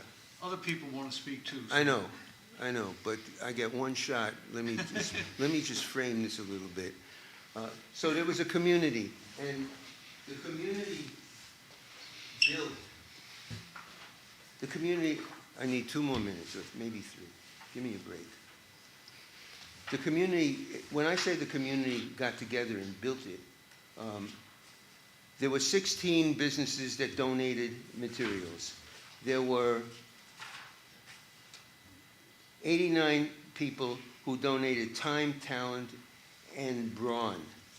There were cash donations from 255 individuals. 78 of them were local businesses, and 177 were families and individuals. It was a community. It was a community event. It was a generational event. It was the first thing that was built in this community by this community in 75 years, Crown Hall being the last. So it was a signature of a generation that built and gifted a community facility to the school district for the express purpose of playing baseball. And the reason we wanted to make it so beautiful was because it was at the entrance of town. And at the time, we had a real influx of tourists, and there was garbage. There was sort of a lack of respect for our community. The community, the tourists saw our community as a bunch of restaurants and trinket businesses. They didn't understand that there was an underbelly of citizens and children. So building that facility at the entrance of town had to be beautiful. It had to send a message, and we wanted to send a message of that kind of beauty. We didn't really realize what we were doing was we were building one of the sweetest little baseball fields west of the Rocky Mountains. And that was told to me when I visited Williamsport with pictures of our facility to try and get our charter for Little League. I was told it was one of the most beautiful Little League fields in the United States that was built specifically for Little League. And that's what we had. And I provided you with some pictures of what it was like in that generation. And there's one other thing one other story I just want to tell. And that is that Major League Baseball got involved in the building of this field. On opening day, we had 26 bags of dirt. Here's one of them from Camden Yards. This was dirt taken from home plate in 26 different baseball fields and sent to the Mendocino Youth Ballpark Association for the kids to sprinkle on home plate. So part of their dreams would be part of the major leagues as well.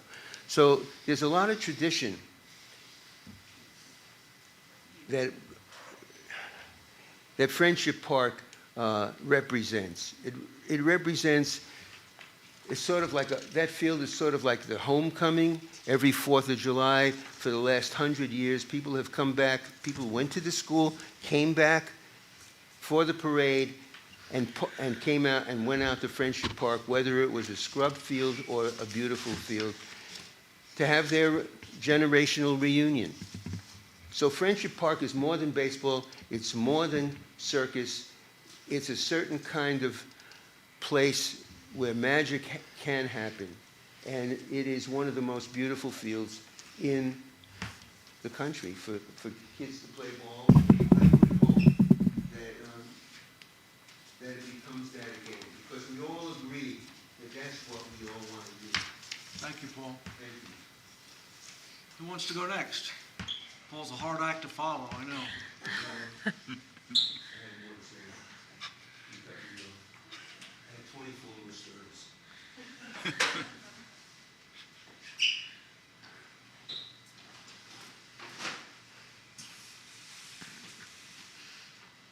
Hey. I'm Deborah Shook, and I've worked at the community center for a number of years, and I worked at in the Mendocino School District for a number of years also. And I'm really very keenly interested in the welfare of the kids. And the community center here is an absolutely extraordinary thing. I've spent months and years watching the children there, and the stuff that takes place is so fundamental for these children.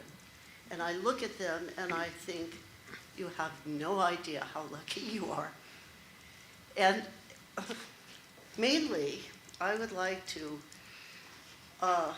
convey my appreciation to the school district and the board for providing this amazing facility.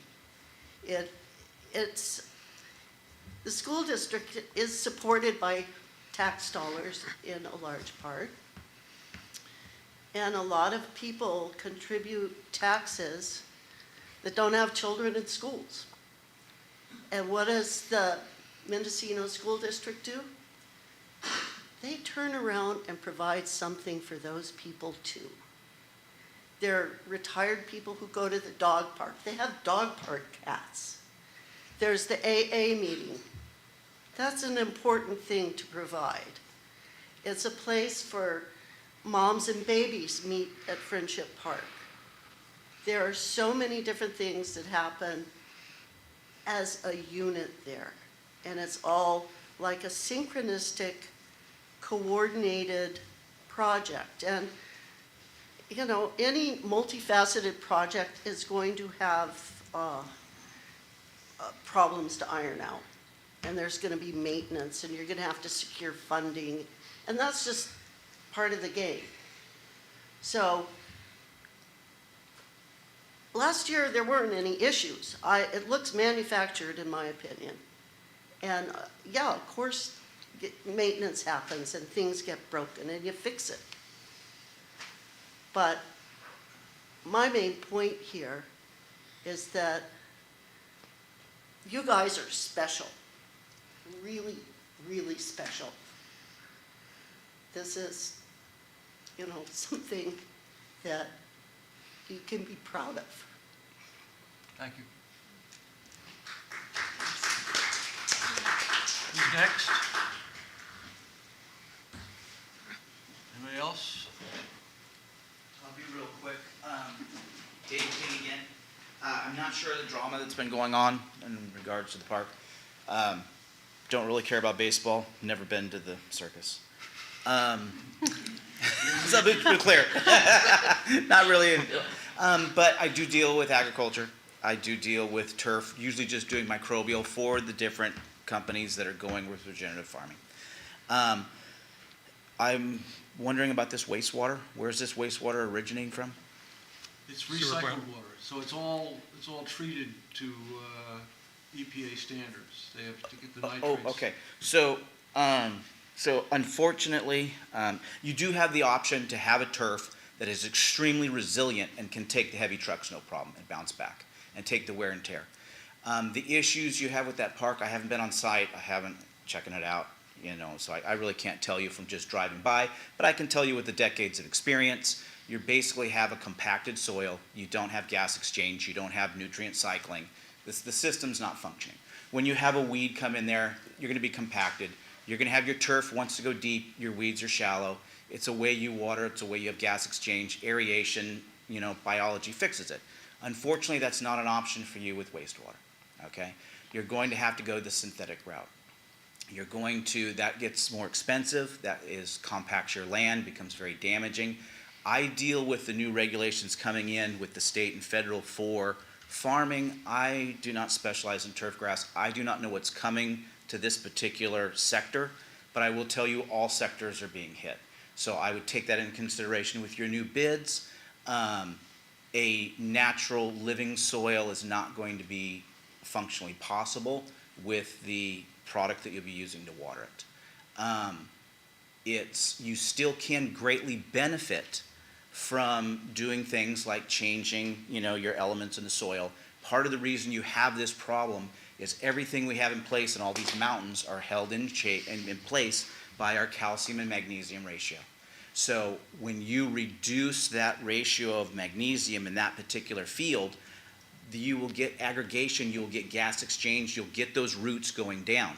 For every % of organic matter you get in your turf on that field, you will hold 20,000 gallons per acre. You can get 6 to 8, a lot of turfs are running 6 to 8. So a lot of the turf grass and regenerative systems are running at about 20% usage when it comes to water.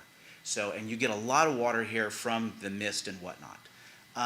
It's not going to be an option for you guys with the reclaimed water, but you can still get great benefits. I will request information on your previous bids, and I will request information on whatever comes down the pike, and I will go to my board and see if there could be some funds to help you guys with that.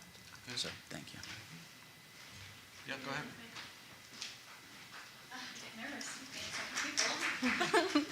My name's Maya Deloche. I think Blaze's letter said everything already about the inclusivity of it. But I was one of those kids that was sponsored to go to CCM, and I took my first circus class at CCM. That has brought me so far, and I can say from firsthand experience how much it's just completely changed my entire life. I took an apprenticeship through Flint Creek Circus when I was about 17, and it is, it's my whole career now. Now I'm on the other side working through Circus Mentors, working for scholarships for those kids. And I just have to say, how much, sorry to get emotional, it's totally changed my life completely.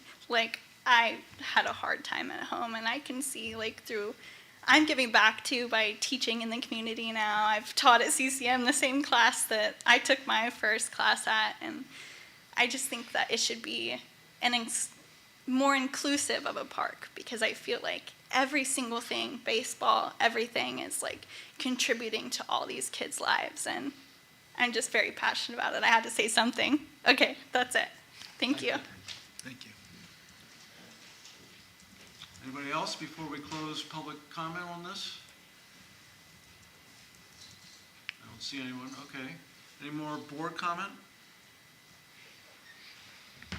Thank you, everybody, for coming and speaking. All right, we'll move to the next item. Our next item is about plans for new playground at the K-8 school. So, let's see. Jason, should we read Kim's letter, or did you want to make a presentation based on the? No. I think Wind Spirit wanted to bring up the topic of a possible. Let me stop. Sure. Just hold on a sec. Let it Yeah. thin out.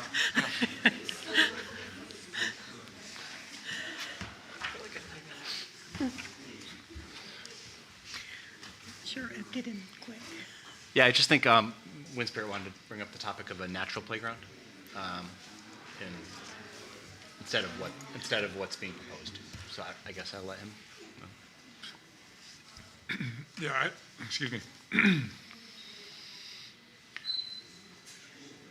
think when we had the proposal for the playground a few years back, and we tabled it because of funding at that time. It was about a year ago. We were going to do it. Well, we were going to do the work this past summer. So it was. Didn't we Although we've been Oh. discussing it for quite a few years. I think Sure. I think it been was in the- several years ago, we started the process. It's and been in then the deferred maintenance we- budget for a while. And then we didn't feel like we had the funding. And I think at that time I had requested or suggested maybe we consider some alternatives to conventional playgrounds. My kids are grown now, but when they were younger, I spent a lot of time on playgrounds and checking them out with my keen eye all over everywhere we went. And they just strike me as far more engineered than need be. And so then I saw that one that I took some pictures of, and then Emily tracked down earlier this summer, I think, or spring. And I think you shared those photos, I think, Emily, with the board. Yeah. And it was mostly just a wood structure and some other much simpler components to make a playground. And I guess I thought I'd asked for some more info on that, and I don't really feel like we got anything. And now we have this proposal, and it's, what is it, 500, 600? 396,000. A lot of money and a lot of plastics, and I just. Over a quarter of it is demolition. And demolition, indeed. And if at the very least, I think we ought to look at bringing in local contractors and for all that part, at the very least. But I am a strong proponent of doing something different, doing something with like a wood, more wood-based, some simple swings. I know I looked at their support material. They have very sophisticated language for all the learning ways that all of their various components, tie in, meet. We believe in this. There's so much over-engineered. I've seen it in the bond work, where just the tendency to go to extremely over-engineered, over-manufactured, plastic-based products. I would rather steer away from. So I don't know if any of you all share a similar opinion. I feel like I've mentioned it a few times, and then I kind of got no traction. I mean, the reason why that wasn't seriously considered by the committee is because it's not commercially available? No, there just didn't seem to be an interest in it. We did follow up with the committee, and we looked at what the example that you provided, and it had the slide. The main feature of that natural one was the slide on the hill. We don't have that over there. We could do something over by the playground, but one of the things that we've always said is that, or we could do it by the basketball courts. But one of the things that the committee, I think, has said is that we would like to still have the swings and the slide for the kids. They love that stuff, and the monkey bars. They love that. And then we could look at moving over into the field and also having a natural component in the field, because we don't need that whole field. And so that's the thinking there, is that maybe as time goes on, we have the best of both, or we do both of those things. I didn't reach out to a natural playground designer or contractor because I didn't know exactly what. I don't know what the kids want, right? The committee surveyed the kids, they surveyed the parents, they surveyed teachers, and so I didn't really know where to start with that, and I didn't know what the budget was at that time. So I've decided to bring it to the committee, and then that was the result of that. So is this substantially different than the proposal that we looked at, last summer that we postponed? No, it's the same one. Same proposal. Yeah, it just costs a little more now. I'd like to hear a little about the process and the parents and the conversation and information. But before that, I'd just like to say I'm also concerned. I don't like plastics that much either. In general, it's a problem, big problem in life. But when we did this many years ago, when we were putting in the new grammar school, a bunch of us really wanted to have some wooden structures. And we got a whole bunch of stuff together about what we were going to do. And then the insurance company came in and said, no, So that was You the other, can't do that was the other concern that I had, is that, these companies are already DSA approved. They're already insurance approved, and they're already, vetted with the state. So if we did something on our own, I just think it would take a very long time. I'm worried about the time of all of this, because the playground is deteriorating. The cushioned, the floor. I get in my office, I will get envelopes sent to me of the playground floor, the Okay, ground. And so I'm just worried about time. So how is that surface what's the new surface going to be? Wood chips. What? We're planning on wood chips. Wood chips. And Yeah. are those passed by insurance? Yeah, you have to get certain wood chips. You can't just go. The kind that don't give you splinters. Yeah, you can't just go to Right, okay. the local magic. neighbor and say, "Can I get your wood chips?" They're actual wood chips that are for playgrounds.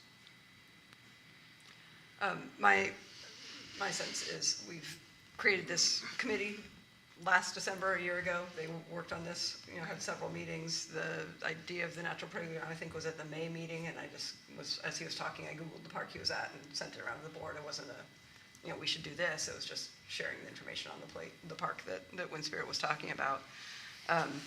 This committee had our superintendent, our K principal, and 3 teachers, including our health teacher, on it, and they decided to go this way, and I support their recommendations. This is an area where I think the board shouldn't micromanage, personally. I also look at it from a child's point of view, and the color and the wacky shapes are quite appealing to kids.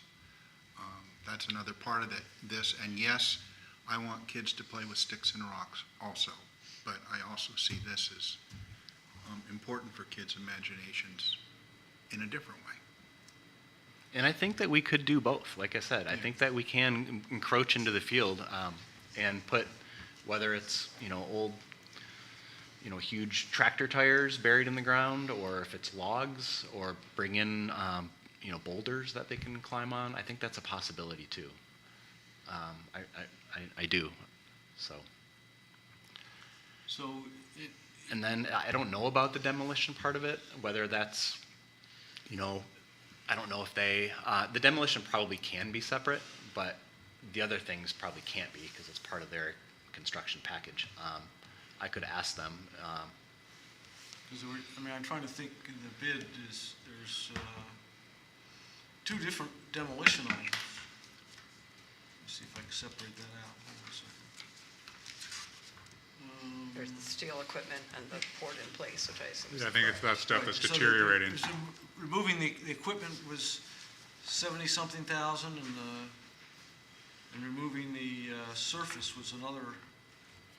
Where's the bid here? Well, it's demolition, 38,000 for, I think is the poured in place. I think that's the deteriorating ground surface, I'm assuming. Oh, it's 70,000 only. Yeah. So And then 32,000 for removal of the old equipment, Yeah. and then 60,000 for site work.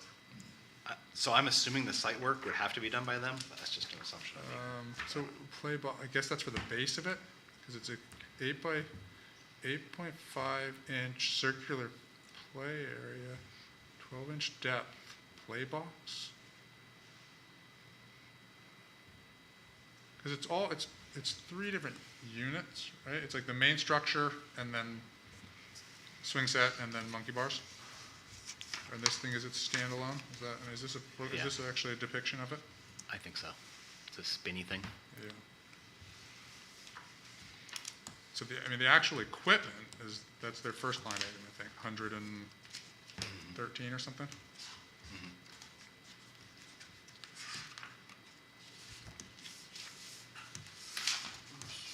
And we've learned that we don't have turf specialists locally.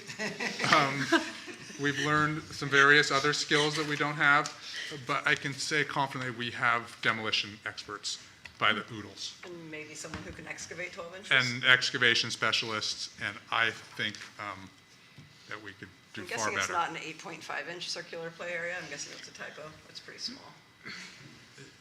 Okay. It's a cute little play area. Yeah, I was a I little didn't know it was lost. all in miniature.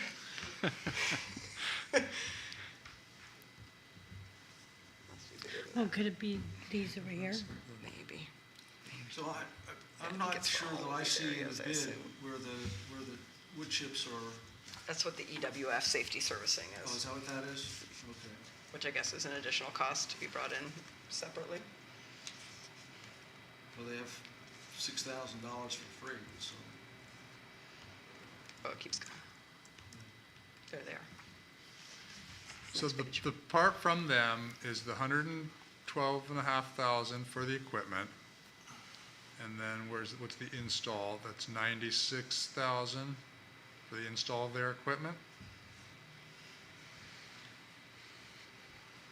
And that's basically what we would, if we were to try and split it up. That would be the main. 31,000 to place the wood chips. That's a lot of money for wood chips. Yeah. Yeah, it's amazing.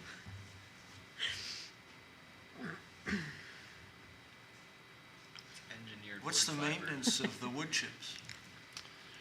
It's just, you just have to replace them every now and then. We have to replace some in Albion. They get kicked around and lost and just compacted and. They're probably real clean. It's the clean, probably all wood, right? It's not brush being chipped. Mm-hmm. That's what makes it. I mean, it's a pain too. That wood chips get spread everywhere. That they'll be off, into the grass and onto the concrete and then into the classrooms. But So we got Your about laundry 15 machine in years your out of the pocket. rubberized surface that we have there now, right? About 15 years from when that was finished. I guess so. This was done in 2010. And, then you've got, if you're I think repairing the wood chips every third year, I think people are very opposed to the rubber. Oh yeah, I'm not. Oh, okay. I thought you were going that we You should. might just be adding a few new ones. I mean, that- wood chips. I mean, those CCM had the wood chips in front. I don't know if they still do. I haven't spent much time in that playground. Yeah. We did it at the K prior to the board place as well. Right. You got to rate. Let's get pits under the swings. Yeah. Right. Standard stuff. So, I mean, I am sympathetic to Wood Spirit's suggestion that we divide out the demolition. But I would want to hear what the response of the vendor is in terms of why, why they can justify that cost.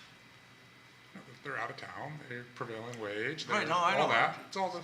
So, I mean, what I'm saying is, would you like to move that we accept the bid, except that we would take care of the demolition ourselves and do that separately, or would you? How much of the demolition would be the cost of waste disposal? Does that? I don't have a clear idea of what's up there. I mean, would it fit in two dumpsters, big 30-yard dumpsters? 3? I mean, those are probably nowadays. It's not something where you have to, toxic stuff that you have to take. So. I mean, plastics and metals. I don't think so. I mean, if you can separate out the metal, they'll recycle it. Otherwise, it's landfill. I mean, Terry Casey, that did a bunch of the work down here for us through ISHP. He has his own dumpsters. He could demo and haul for us. I'm sure far more competitively. I know that when we, separated out the tree removal work from our initial contract with Walthrop, we saved about half of the cost was about half when we put it out to bid, maybe even less than that. So I can imagine that there's substantial savings by doing it that way. But I don't, at the same time, I don't want to make the perfect the enemy of getting it done.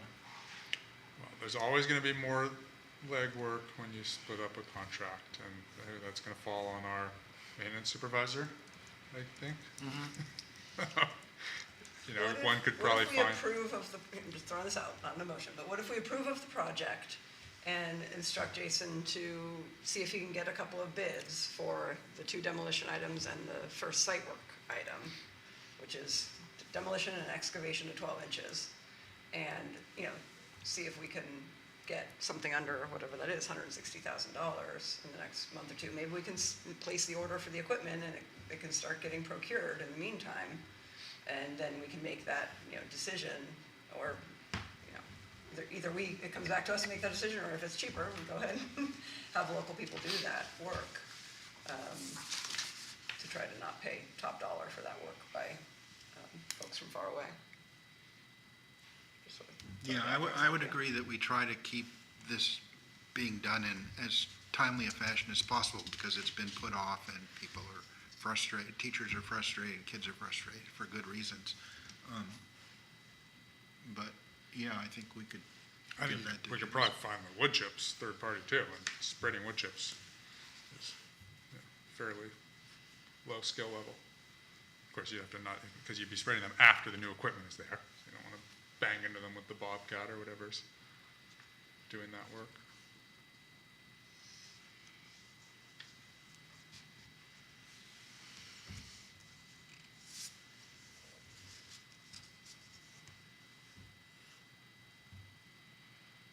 I'd rather just see something else done, so I'm not going to be leading the motion. So so Emily, just to clarify, if I'm looking at the quote, the 2 demolition line items and the 2 site work line items is what we're looking at, right? Just the first site work line item. Second one is the pouring of an ADA ramp, which seems like part of their first site work Sure. item Okay. is So excavation. So 130,000. Got it. We're looking to save 130,000, Yes, sorry. or not save. Saving within Do that something different. category. Yeah. Reduce the cost of those 3 items to I much think less you than could- 130,000.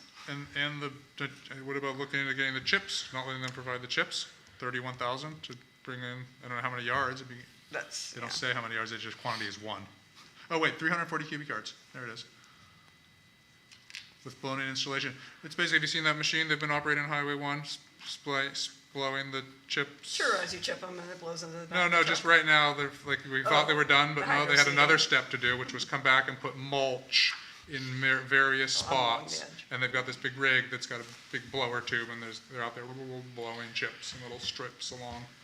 Kim, do you Highway. remember if that included taking the pour in place out of be under the new structure?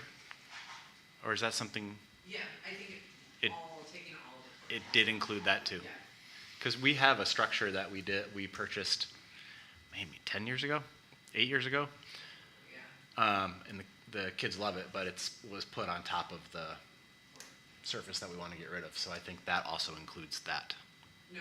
No, it does not. It's just the main. Oh, it does not include it. Okay. Yeah, we would need a new quote. So we would need to figure that out too if we wanted to. Yeah. Okay. So the newer structure and the poured in place underneath it are planned to stay for now. Yeah, that's not a Because part it's of a this. newer That was my structure. question, if Okay. we did anything with that, so. I mean, I'm happy to include getting an estimate for it sounds like we have to get EWF chips sometimes anyway. Yeah. For other places, so we must have a source for that already.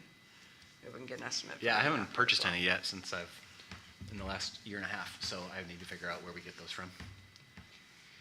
I will move to accept the playground proposal and go ahead with the Burke equipment, but to get quotes for the 2 demolition items, the excavation site work item and the EWF chip line item before agreeing to go with 4 those. things or 3 things? They are 4 different line items. Four different line items. Second. Any discussion? We have a vote, please. Student trustee Otney, Yes. trustee Boyd, Yes. trustee Griffin, Yes. trustee Schaefer, Yes? trustee Morton, Yes. trustee Ohm. No. And the goal, I think, Jason, from my perspective is, get the Burke equipment ordered and, get that process going. Either way, hopefully they'll be agreeable to that while we hold off on those line items and It get seems like quotes. it should be a price on where I need to get quotes and not necessarily a blind bid. I Would think you agree? Yeah. Or at least try to, right? A lot easier to get quotes than go through that process. All right, so we'll move on to 9.6, which is our annual resolution regarding the developer fees for the fiscal year 24-25, resolution 2025-16. Any discussion? I'll move to approve Resolution 2025-16 regarding the developer fees. What is happening with developer fees, just in terms of increasing, decreasing the last few years? We I'll have, second it. Go ahead, Mark. Sorry. there's been quite a variation that Meg gave us let me see if I can pull it up, You're asking a what- list of you know, let's see, where is it? you're asking how much is coming in? Is that what you're saying? Yeah, so, developer fees, 2017, 18, $44,000, 18, 19, $33,000, 19, 20, $49,000, 20, 21, $65,000, 21, 22, $73,000, same for 23, 24, 25, 23, 24, 25, and 24, 25, 56,000. Didn't it used to be over 100? Back in the day, Yeah. when we, you know, Back when you could build something in this county? well, you know, when, I was gonna say to the baseball people, you know, but in 1990, we had 1,200 students, Right. you know. Now we have 419. Right. Okay. Yeah, so it's 45,000 this year. So somebody seconded that? I did. Yeah, okay. Can we have a vote, please?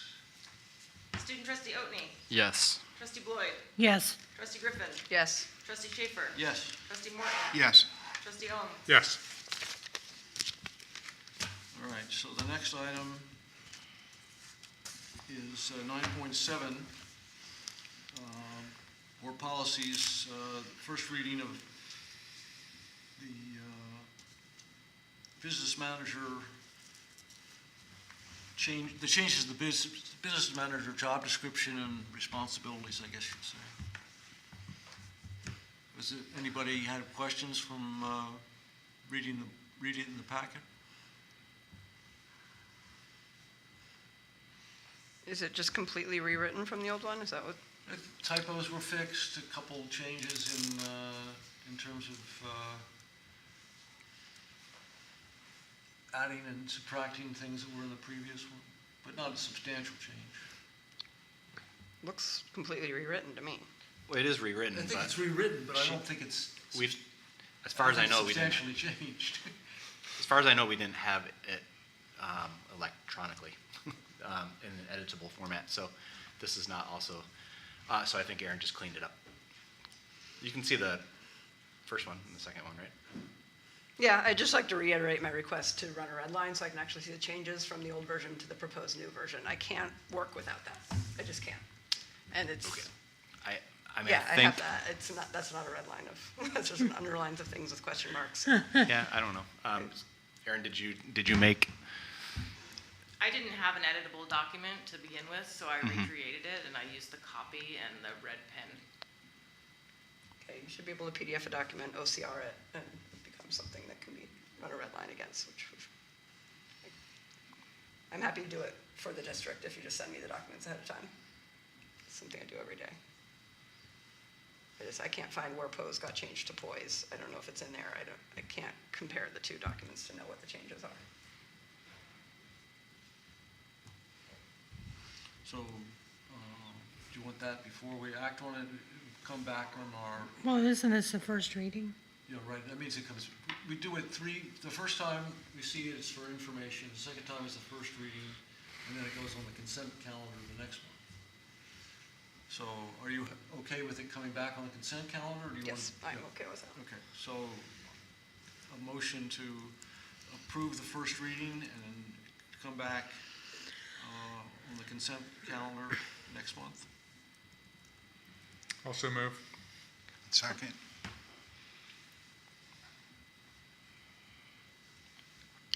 Call the roll for us, please. Student trustee Otney. Yes. Trustee Boyd. Yes. Trustee Griffin. Yes. Trustee Schaefer. Yes. Trustee Morton. Yes. Trustee Owen. Yes. Okay, and then the last item is for information only, the board conflict of interest bylaws. This is something that we're required to at least look at. We don't have to change it, but we have to look at it to see if we think it needs to be revised. These are, for, among other things, your Form 700 that you do every year. Any questions or?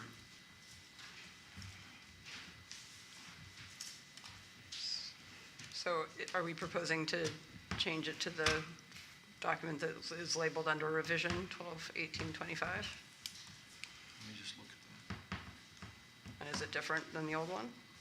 It shouldn't be.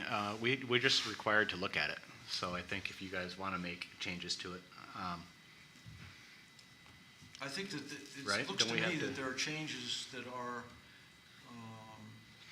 again, bringing it into conformance with the laws that were passed between the Right, two is this the new versions. CSBA template version that Right. we're looking at? Yeah. That's the kind of thing I need to understand and know.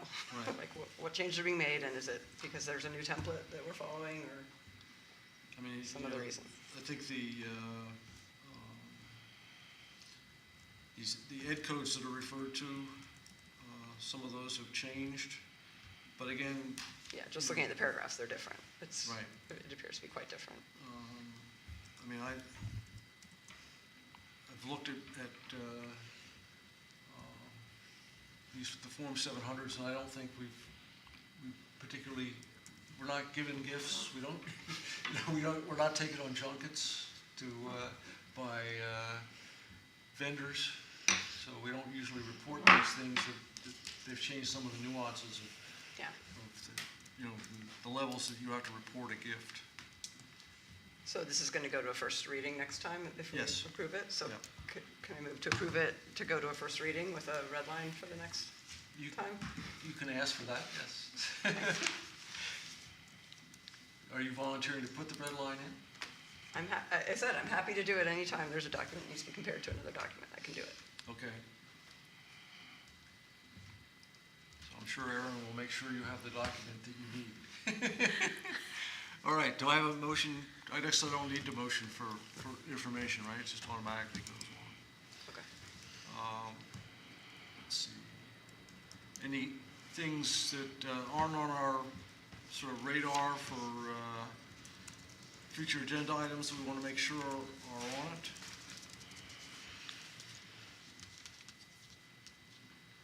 I would like to see an analysis of future enrollment at some point, someday.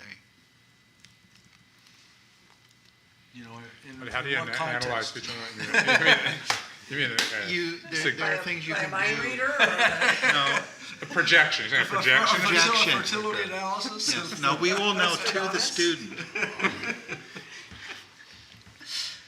No, we've done it before. What are the, just looking I- at it- trends of our own, If or you what else look do you at- bring in? If you, now 14 years of kids in this district with Mm-hmm. KK, if you look at, there are ways, Meg knows how to do this, I think. There are ways to project future enrollment from that. Doesn't mean you're going to get it exactly Mm-hmm. right, but you can get some idea of what's coming. And I just think for planning purposes, it's critical that we at least try to. But we do cohort progression, we do, Yeah. That's what it is. But you do it over a bunch of years. Right, but we, I don't think we try to do more than 4 years at a time because it becomes statistically unreliable. Right. But I was thinking, we tried one time, I think, to sort of, we polled parents and said, or areas, do you expect to have a kindergarten or first grader in the next 5 years? I guess we're going off topic a little bit.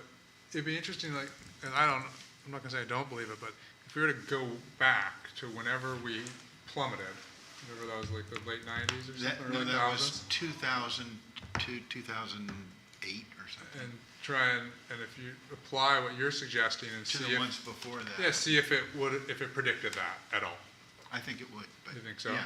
Yeah, because it seems But like we'll see- that was about cost of Well, living, Yeah. right? That was about Jobs- demographic changes. No job- jobs in right, in job fishing, no changes. jobs in the woods. Right. Right. That'd be interesting to see. All right, so we're adjourned.